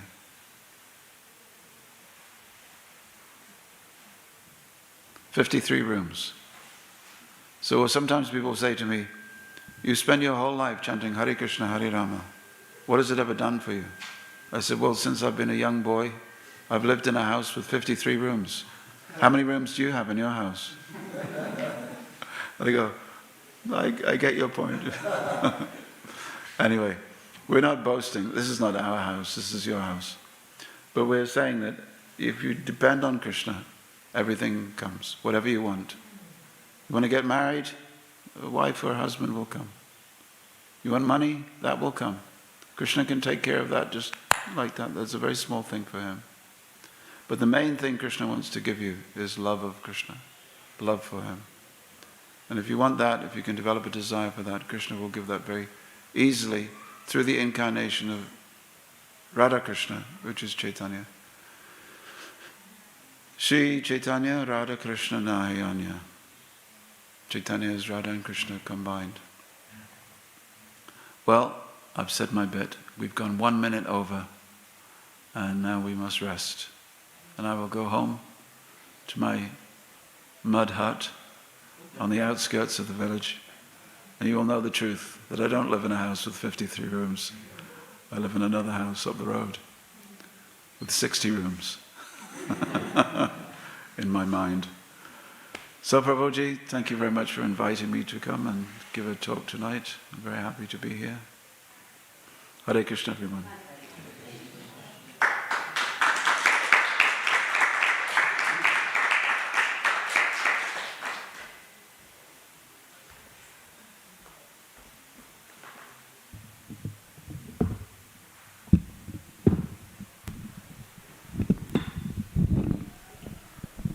Thank you so much to His Grace Kripamoy Prabhu for giving us such a wonderful class on this very auspicious day of Shivas Takur's appearance.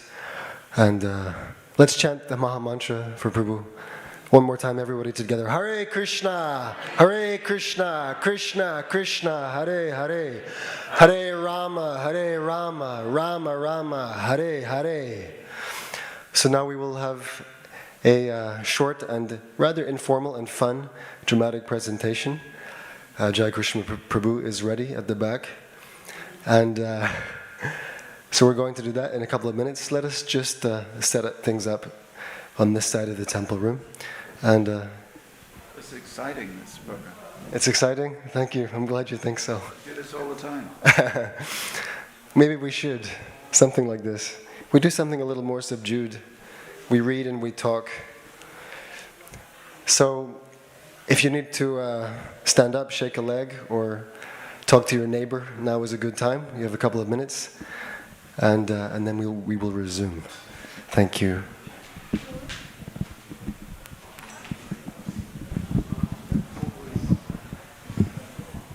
Are you okay to stay until 7? Definitely. Yeah. No, I can drive you home. Would you like to sit in the corner or somewhere else? Oh, sit at the ladies' corner. Yeah. Sitting above the chair. Sure.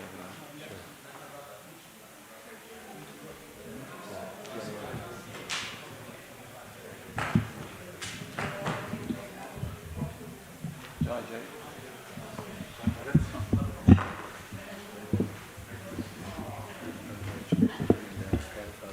Oh, you heard about it.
Shri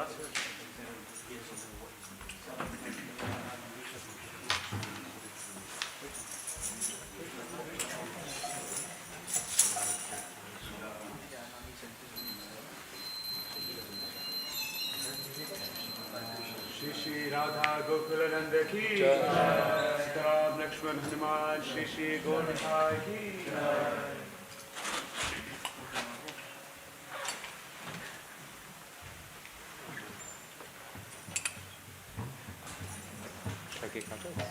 This is good. Huge enough. But you need to know what kind of cake you're going to do. Is this strong? Regular cake like simple. Whenever I go like this. Okay. No. Yeah, I mean to begin the kirtan. And whenever I go like this. Stop it. Okay. So thumbs up and stop. Simple. Are we sitting down or are we standing up? Yeah, you can stand up. Yes. And then whenever the kirtan stops, you sit down. Yes. And then when it's time to resume the kirtan, you can stand up. Okay.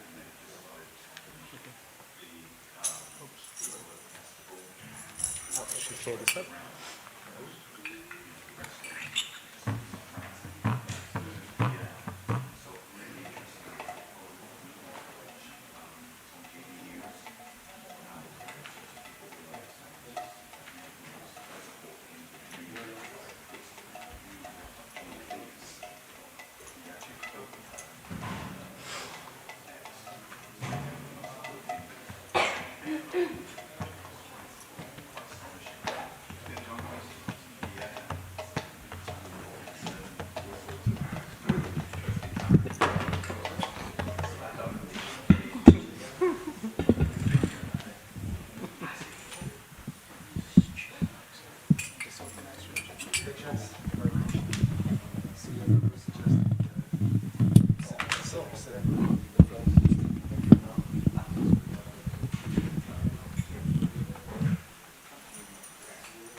Hare Krishna, Hare Krishna, Krishna Krishna, Hare Hare, Hare Rama, Hare Rama, Rama Rama, Hare Hare. For the pleasure of Shivas Takur and all the devotees, we like to present a little dramatic reading about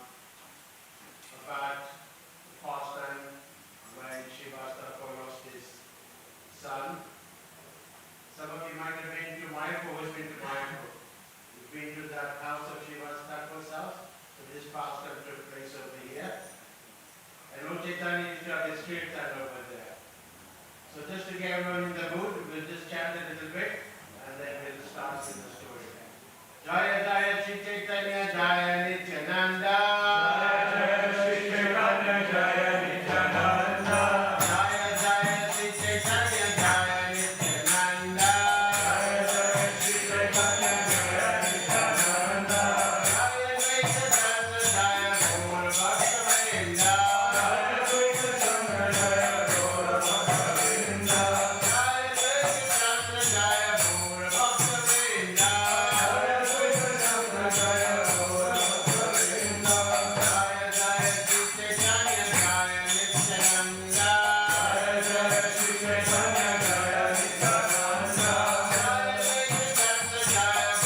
Bhaktivedanta. Jaya Advaita Chandra Jaya Gaura Bhaktivedanta. Take you to a wonderful place called Srita Mayapur, where Lord Chaitanya appeared. He lived there with his associates. Lord Nityananda Prabhu ki! Advaita Acharya, Gadadhar, and Shivas Takur. Lord Chaitanya would gather the devotees in Shivas Takur's house, and all night long there was a kirtan going, hour after hour. The kirtan was very, very sweet. You could hear the mardangas playing, tatai, tatai. The carters played in rhyme. And the sweet kirtan could be heard coming from the house of Shri Vastakur. And Lord Chaitanya was in ecstatic mood, dancing and chanting. Hare Krishna, Hare Krishna, Krishna Krishna, Hare Hare, Hare Rama, Hare Rama, Rama Rama, Hare Hare. Hare Krishna, Hare Krishna, Krishna Krishna, Hare Hare.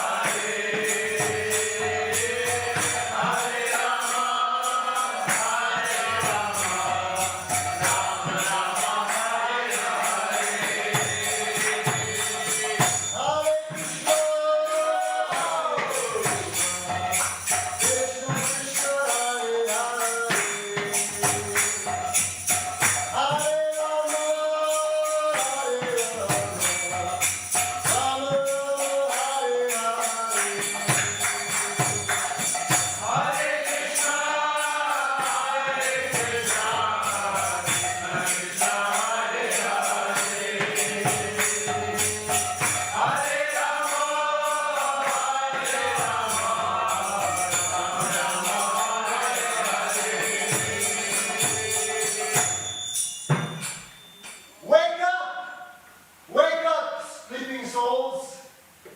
For so long you have been sleeping on the lap of the witch Mara. Now that you have achieved this human form of birth, do not waste it on sense gratification. Simply chant the names of Mukunda, Mukunda, Madhava, Madhava, Yadava, Yadava, and Hari, Hari.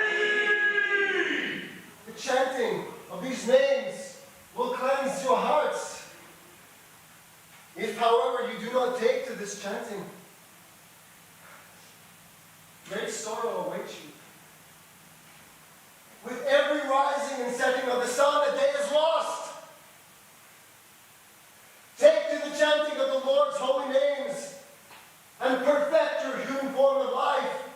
Just accept this Maha Mantra. Hare Krishna. Hare Krishna. Hare Krishna. Hare Krishna. Krishna Krishna. Krishna Krishna. Hare Hare. Hare Hare. Hare Rama. Hare Rama.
dear ladies. Why? It's all this crying. Oh, how fortunate our son. He has passed away in the presence of Lord Chaitanya's kirtan. There's no need to lament. I know you are in pain. I know you are hurting. But Lord Chaitanya is next door. He is in transcendental mood, enjoying the kirtan. I fear this crying may disturb the Lord. My humble pleas, my dear ladies, to contain your agony, your crying within your heart until Lord Chaitanya has left. And then I will come and we will do the funeral rites for our son. But blessed is our son that he has passed away during the kirtan of Lord Chaitanya. Please, I will come back. Once the Lord has finished his kirtan, I will come back. Please do not be upset with me. Our son has already made a glorious destination because of the Lord's presence. Thank you for your understanding. Thank you.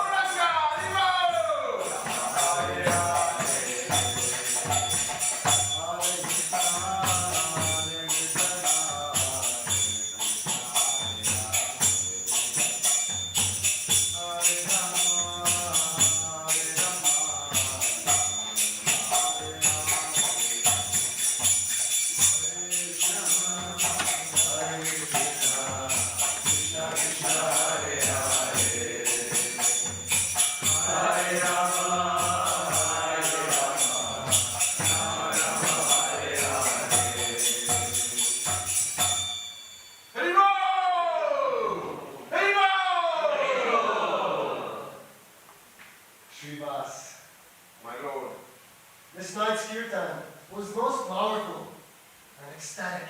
Hari Hari! However,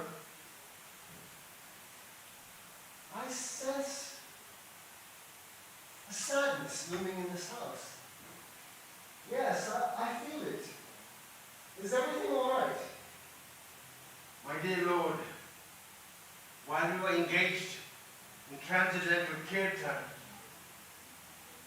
my son, he left his body and has passed away. Your son, Yes. he has passed this night. Yes, my Lord. Why was I not informed? I want to know everything that happens in the house of Shivas, for he is the most exalted devotee, none other than Narada Muni.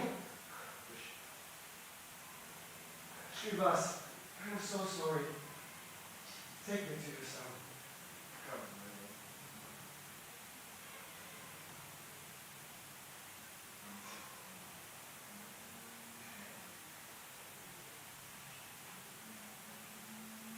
Child,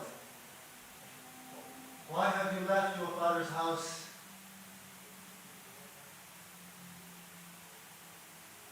My time on this planet has come to an end. It was time for me to move to my next destination. I was so fortunate to be in the house of Shivas Takur. I was so fortunate to be in the kirtan while I passed away. Every living entity who takes birth must ultimately leave his body. My time in this body has come to an end, and hence I had to leave.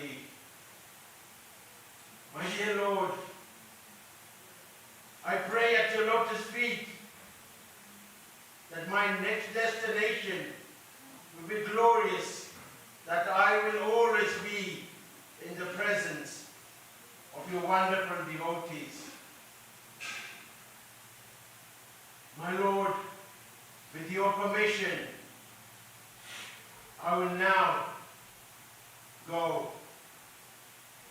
Hare Krishna. You have my permission. Go. Go to your next destination.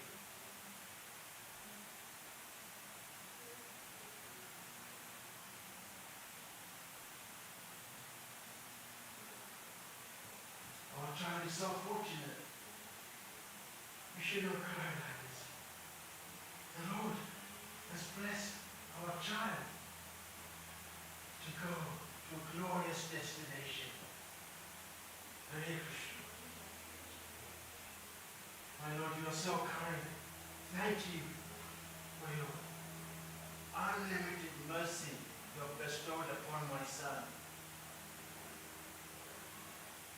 Shivas, please, give me the honor of performing the last rites for the Lord.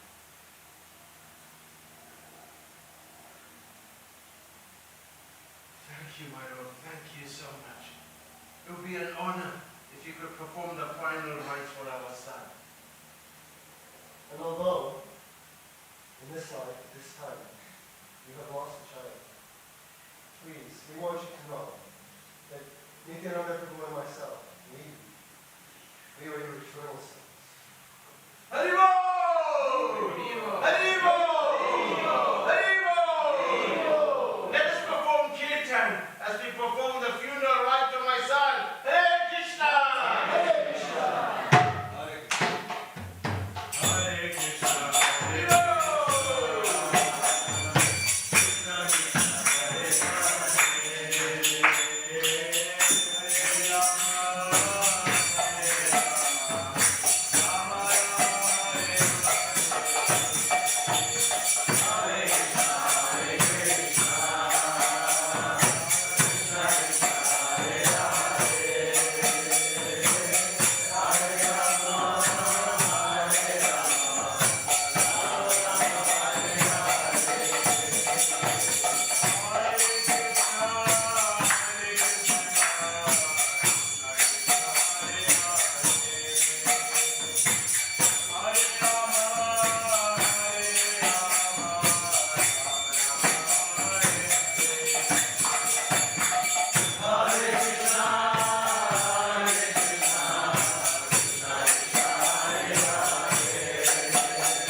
Hare Krishna, Krishna Krishna, Hare Hare, Hare Rama,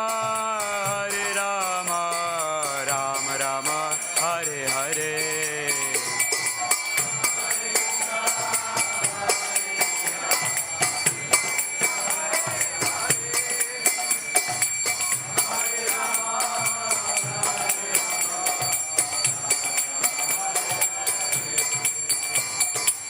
Hare Krishna, Krishna Krishna, Hare Hare,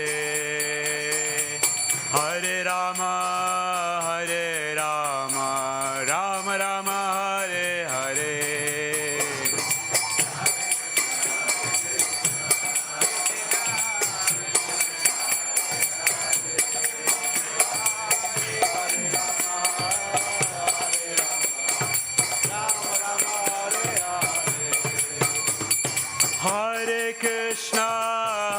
Krishna, Krishna Krishna, Hare Hare, Hare Rama,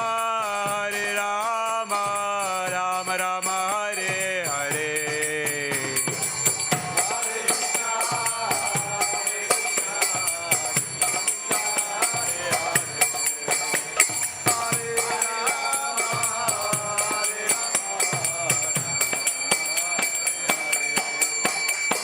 Hare Krishna, Krishna Krishna, Hare Hare, Hare Ram, Ram Ram, Hare Hare.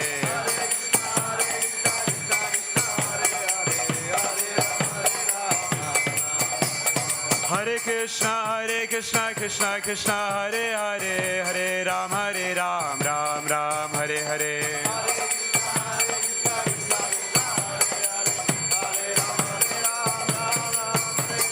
Hare Krishna, Krishna Krishna, Hare Hare, Hare Ram, Ram Ram, Hare Hare.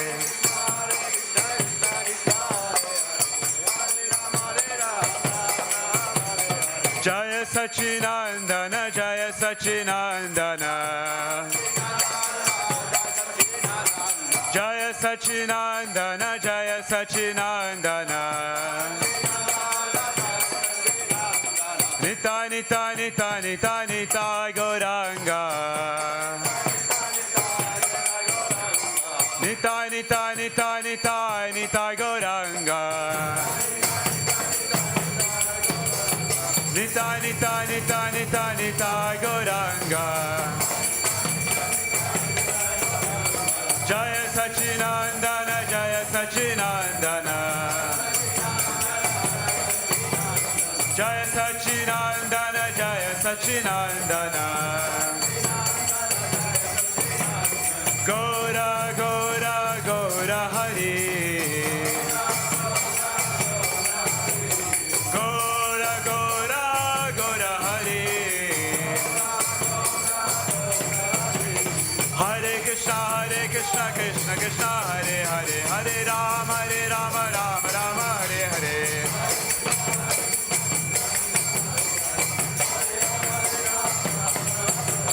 Hare Krishna, Krishna Krishna, Hare Hare, Hare Ram, Ram Ram, Hare Hare.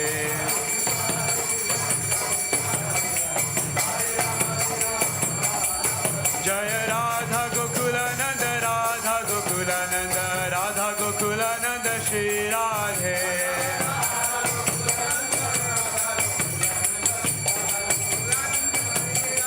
Jaya Radha Gokula Nanda, Radha Gokula Nanda, Radha Gokula Nanda, Shri Radhe.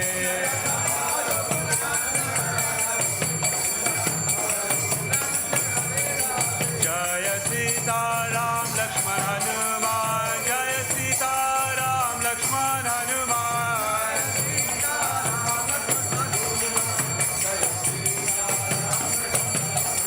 Jaya Gaura Nitai, Gaura Nitai, Gaura Nitai, Jaya Gaura Nitai.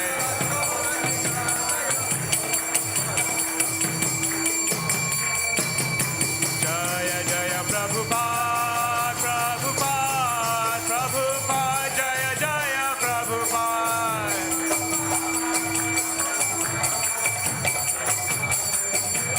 Jaya Jaya Prabhupada, Prabhupada, Prabhupada, Jaya Jaya Prabhupada.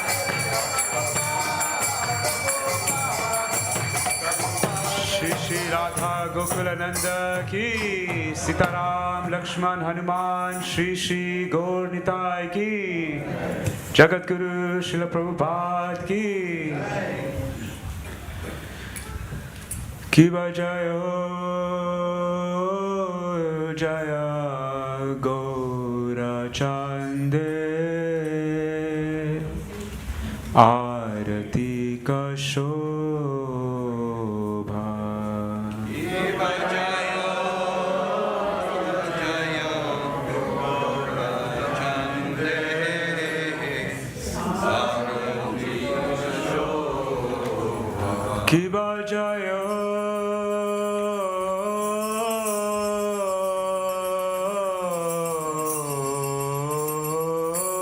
Jaya चंदे आरती का शोभा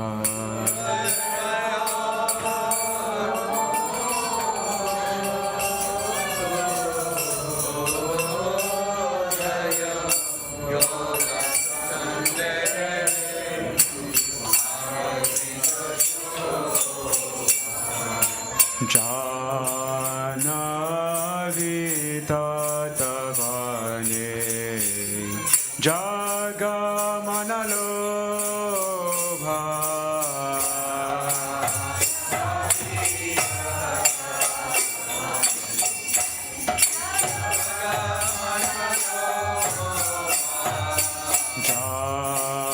Janavi tatavane Jagamanalobha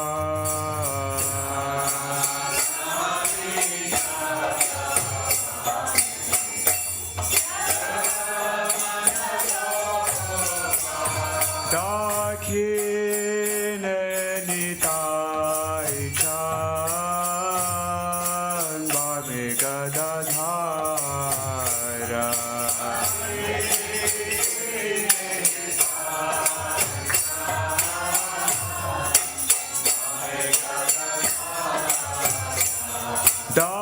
Dakhine nitai chan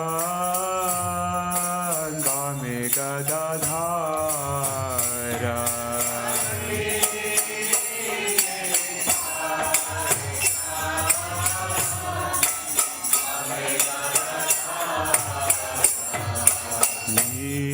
Nikate advaita shrini Vasa Chatradhara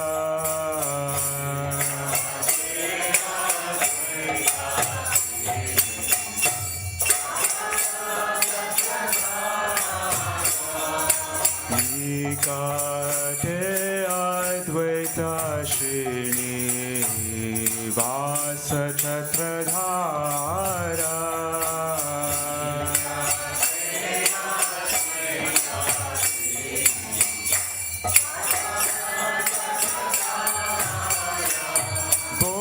Boshi ache Gaurachan Ratna Simhasane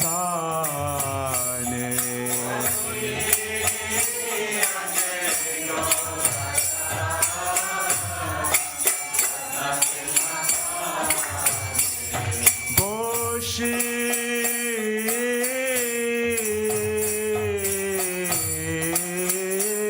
ache Gaurachan Ratna Simhasane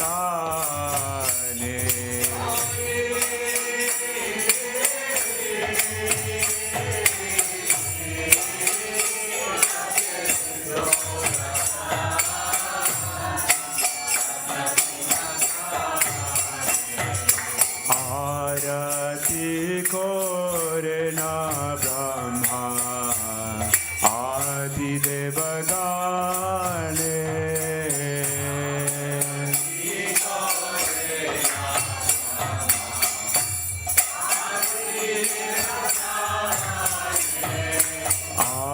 Arati korena Brahma Adi Devagane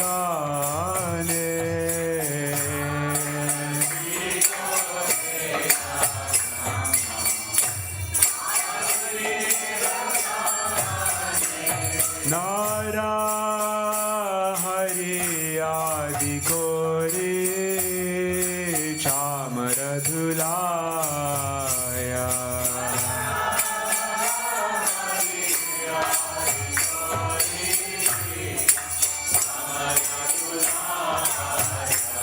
Nara Hari Adi Kori Chamaradhulaya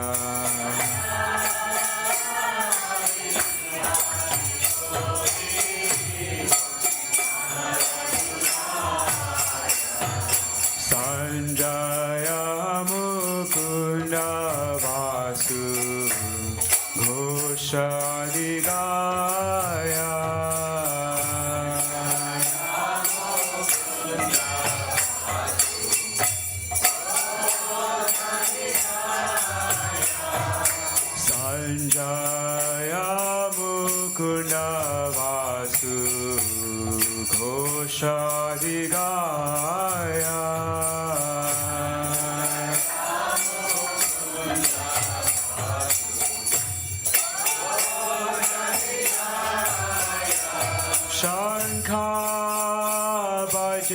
घंटा बाजे बाजे करताला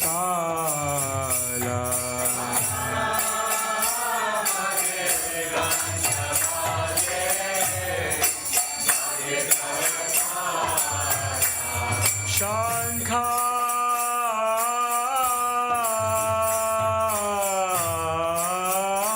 बाजे घंटा बाजे बाजे करताला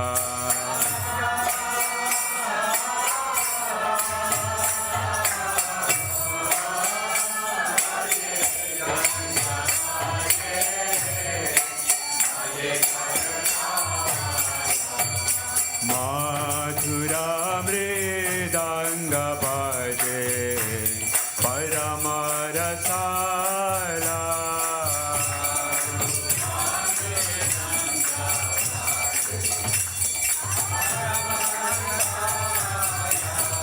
मधुरा मृदंग बाजे परम रसाला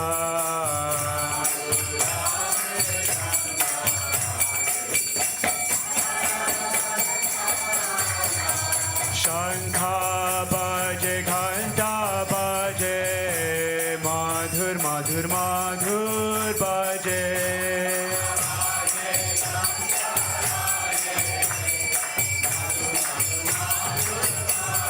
शंखा बाजे घंटा बाजे मधुर मधुर मधुर बाजे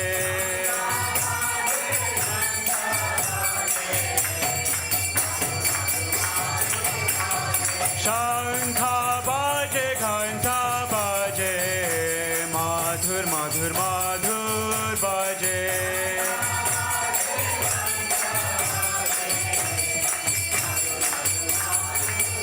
निताय गौरा हरि बोल हरि बोल हरि बोल निताय गौरा हरि बोल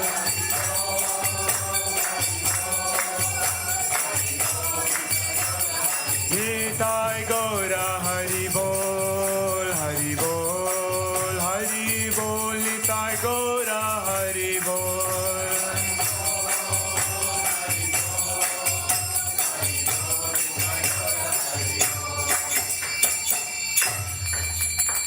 बाहु कोटि चंद्र जिनी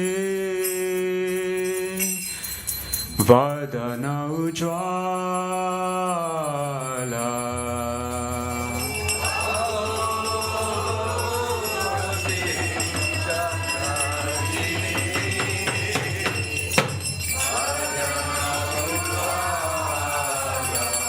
बाहु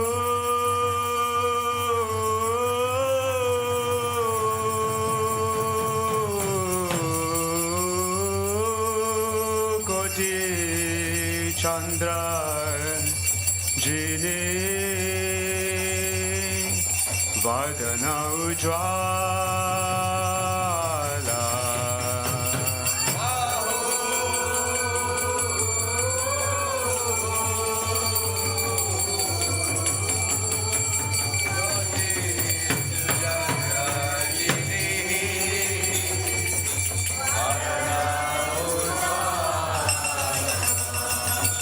गाला देशे बनमाला कोरे झलमाला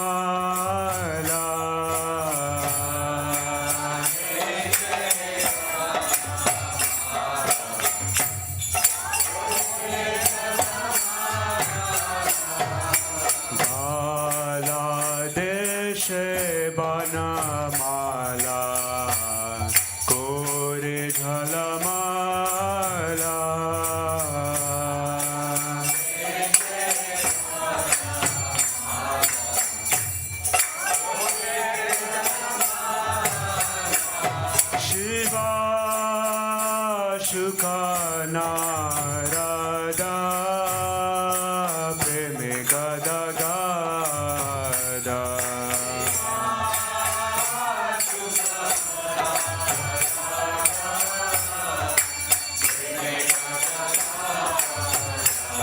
Shiva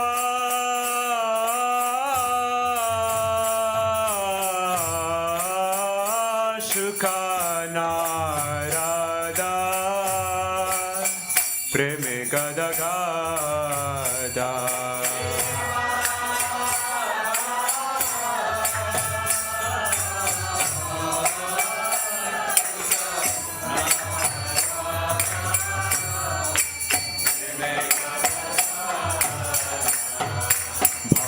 Bhakti Vinoda Dekhe Gaurara Sampada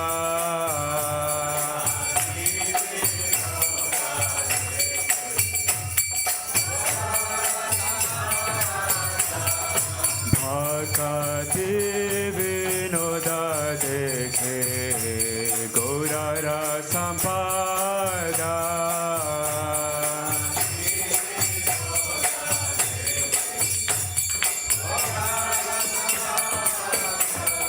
Gaurange Aratika Shobha Jaga Janamana Lobha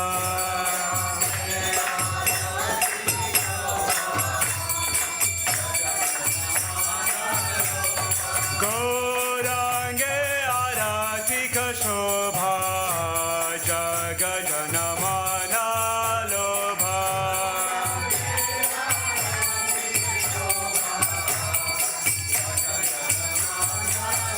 Nitai Gaura Hari Bol, Hari Bol, Hari Bol, Nitai Gaura Hari Bol.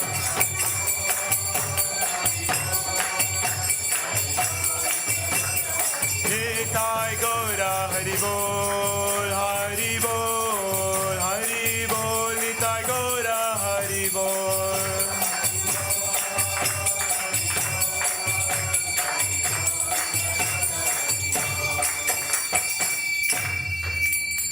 Nama Om Vishnupadaya Krishna Prasthaya Bhutale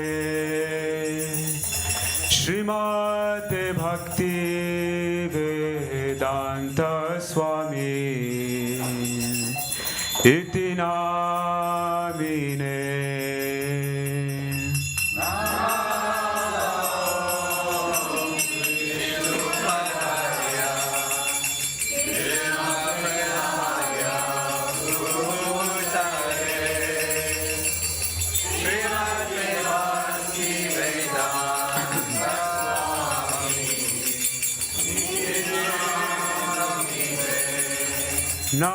Namaste Saraswate Deve Gauravani Pracharine Nirvishesha Shunyavadi Paschatya Deshatarine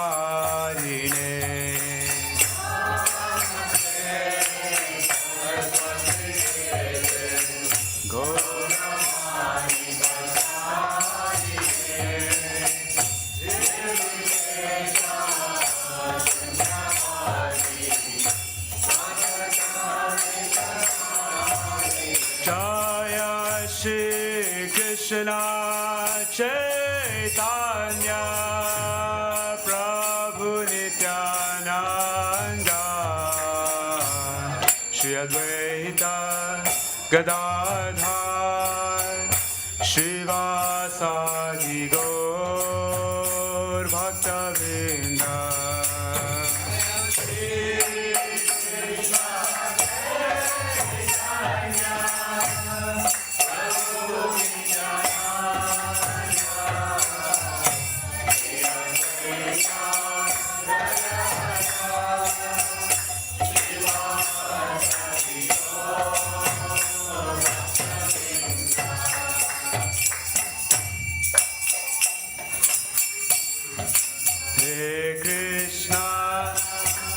Hare Krishna, Krishna Krishna, Hare Hare, Hare Rama, Rama Rama, Hare Hare.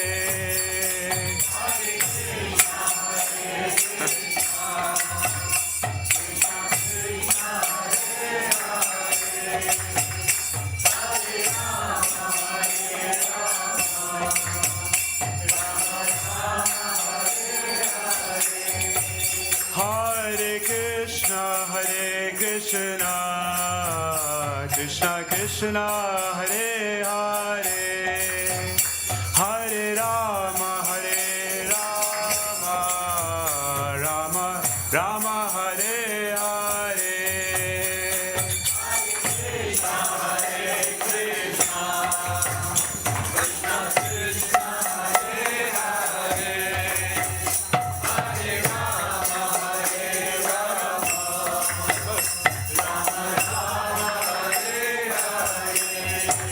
Hare Krishna, Krishna Krishna, Hare Hare, Hare Rama, Rama Rama, Hare Hare.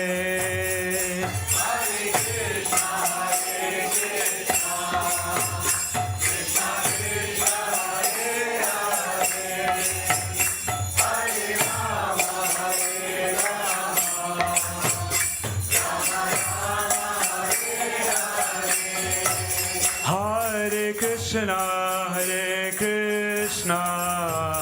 Krishna Krishna, Hare Hare, Hare Rama,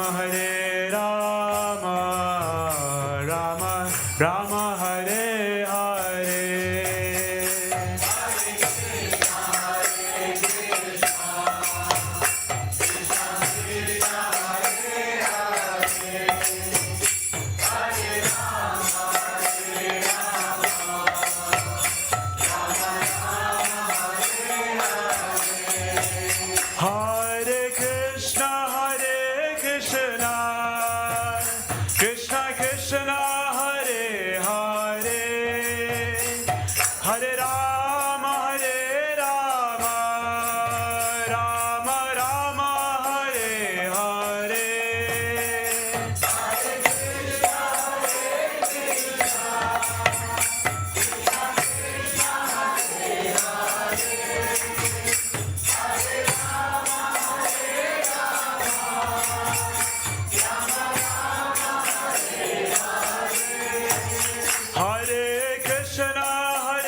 Krishna, Krishna Krishna, Hare Hare, Hare Rama,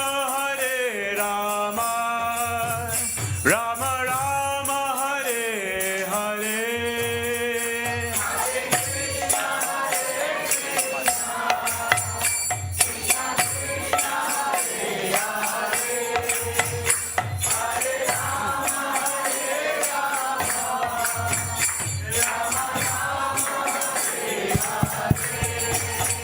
Hare Krishna, Krishna Krishna, Hare Hare, Hare Rama, Rama Rama, Hare Hare.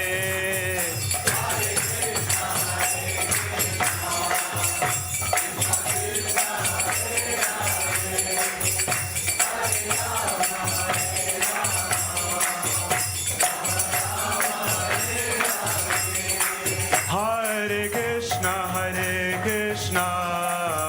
Krishna Krishna, Hare Hare, Hare Rama, Rama Rama, Hare Hare.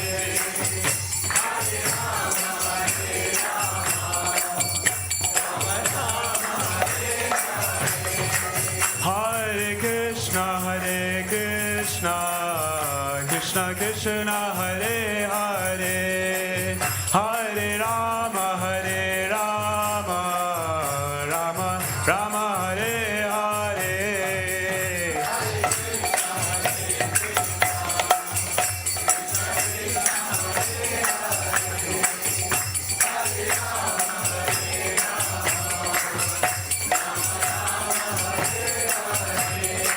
Hare Krishna, Krishna Krishna, Hare Hare, Hare Rama, Rama Rama, Hare Hare.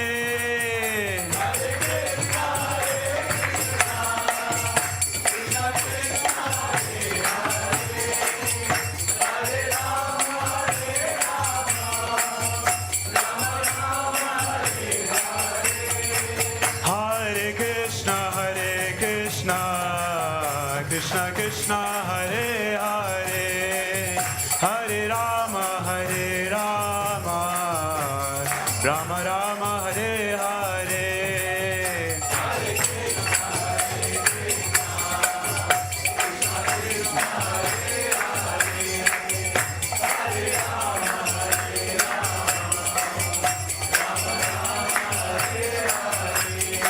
Hare Krishna, Krishna Krishna, Hare Hare, Hare Rama, Rama Rama, Hare Hare.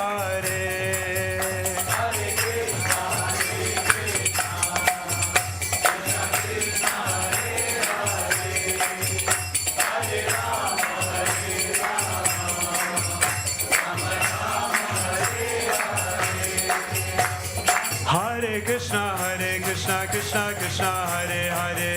Ram, Ram Ram, Hare Hare.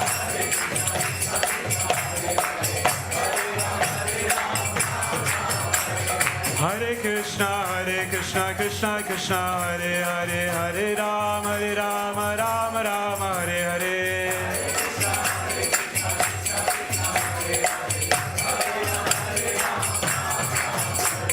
Hare Krishna, Krishna Krishna, Hare Hare, Hare Ram, Ram Ram, Hare Hare.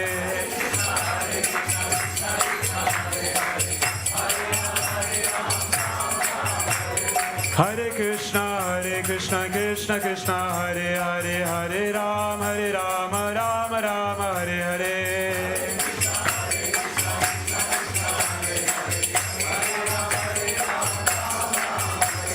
Hare Krishna, Krishna Krishna, Hare Hare, Hare Ram, Ram Ram, Hare Hare.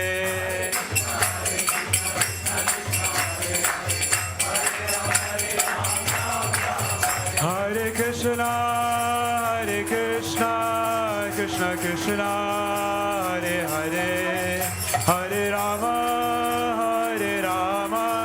Rama Rama, Hare Hare.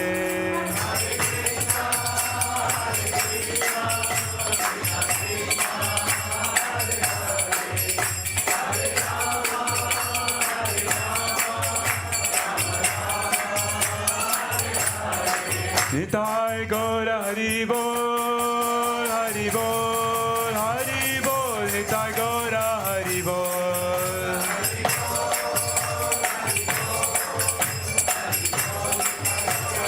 Jaya Jaya Prabhupada, Prabhupada, Prabhupada, Jaya Jaya Prabhupada.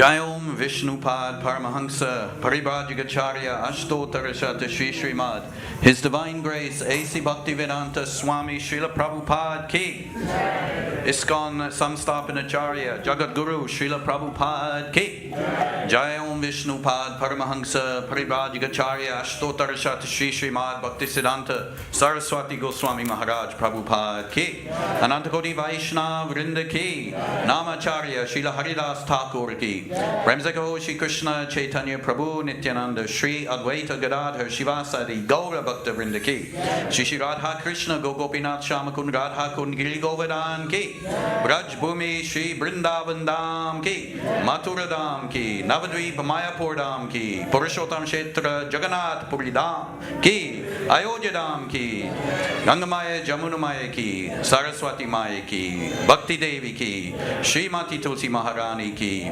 Yugadharma Harinam Sankirtan Ki Srila Prabhupada's Brihat Mridanga Transcendental Book Distribution Ki The Appearance Day of Shivas Takur Ki Samaveta Bhakta Vrinda Ki Nitai Gora Premanande. All glories to the assembled devotees. All glories to the assembled devotees. All glories to the assembled devotees. All glories to the lotus feet of Shri Guru and Gauranga. Jai Srila Prabhupada.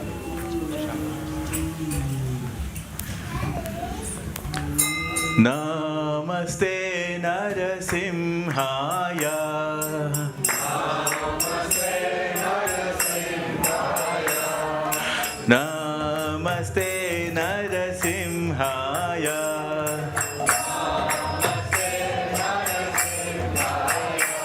Praladadayini.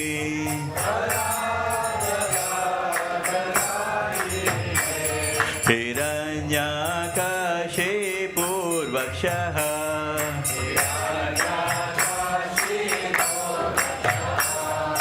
Shilatankanakalaye.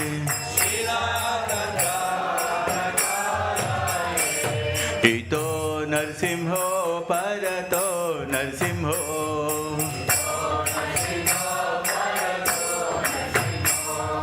Yato yato yami tato Narsimho.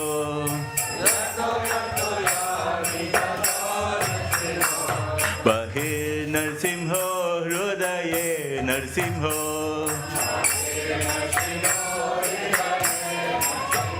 Narasimhamadim Sharanam Prapade.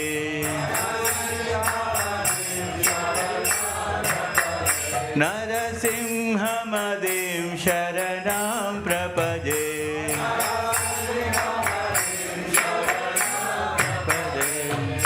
Tava Karakamalavare Nakam Abduta Sringa Dalita Hiranyakashipu Tanubringa Keshavadrita Narahari Rupa Jai Jagadishu Hare Jaya Jagadishu Hare Jaya Jagadishu Hare.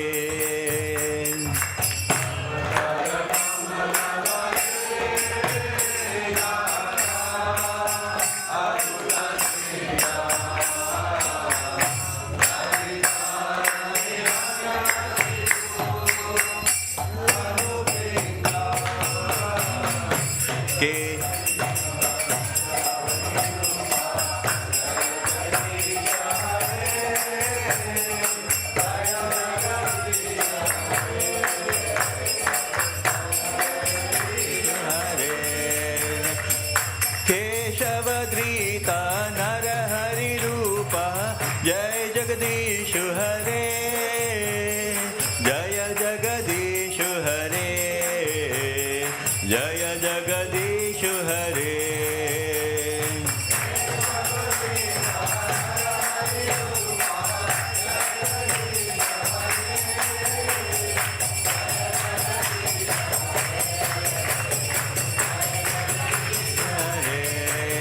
Jaya Narsimhadev, Jaya Narsimhadev, Jaya Narsimhadev, Jaya Narsimhadev.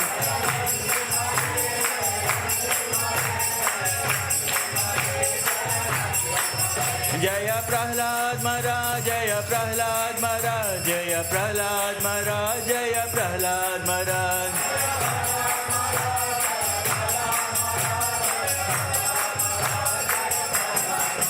Jaya Gauranita, Gauranita, Jaya Gauranita, Jaya Gauranita.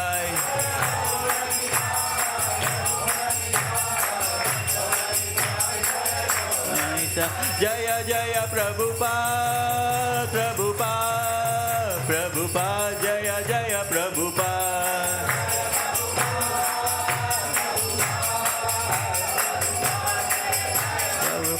Nitya Gaura Hari Bol, Hari Bol, Hari Bol, Nitya Gaura Hari Bol.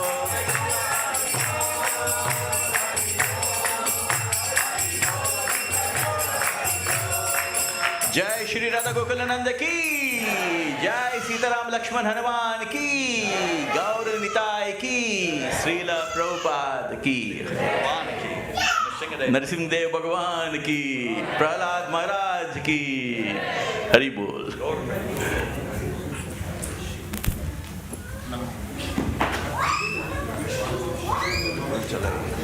Srimate Bhaktivedanta Manor.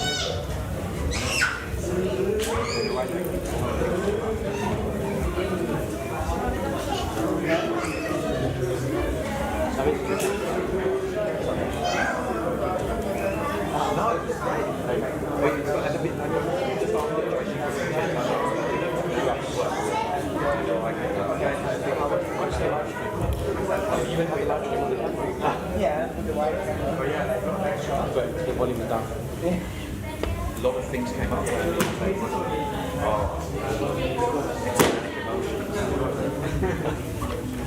It was static. It was a straight That's something that's static. It's good. Good.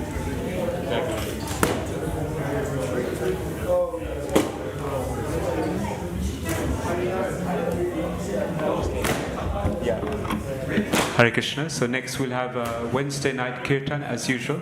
So devotees will just set up and you can join the kirtan if you're still here. Hare Krishna. Otherwise prasada is being served in the reception. Thank you. Hare Krishna.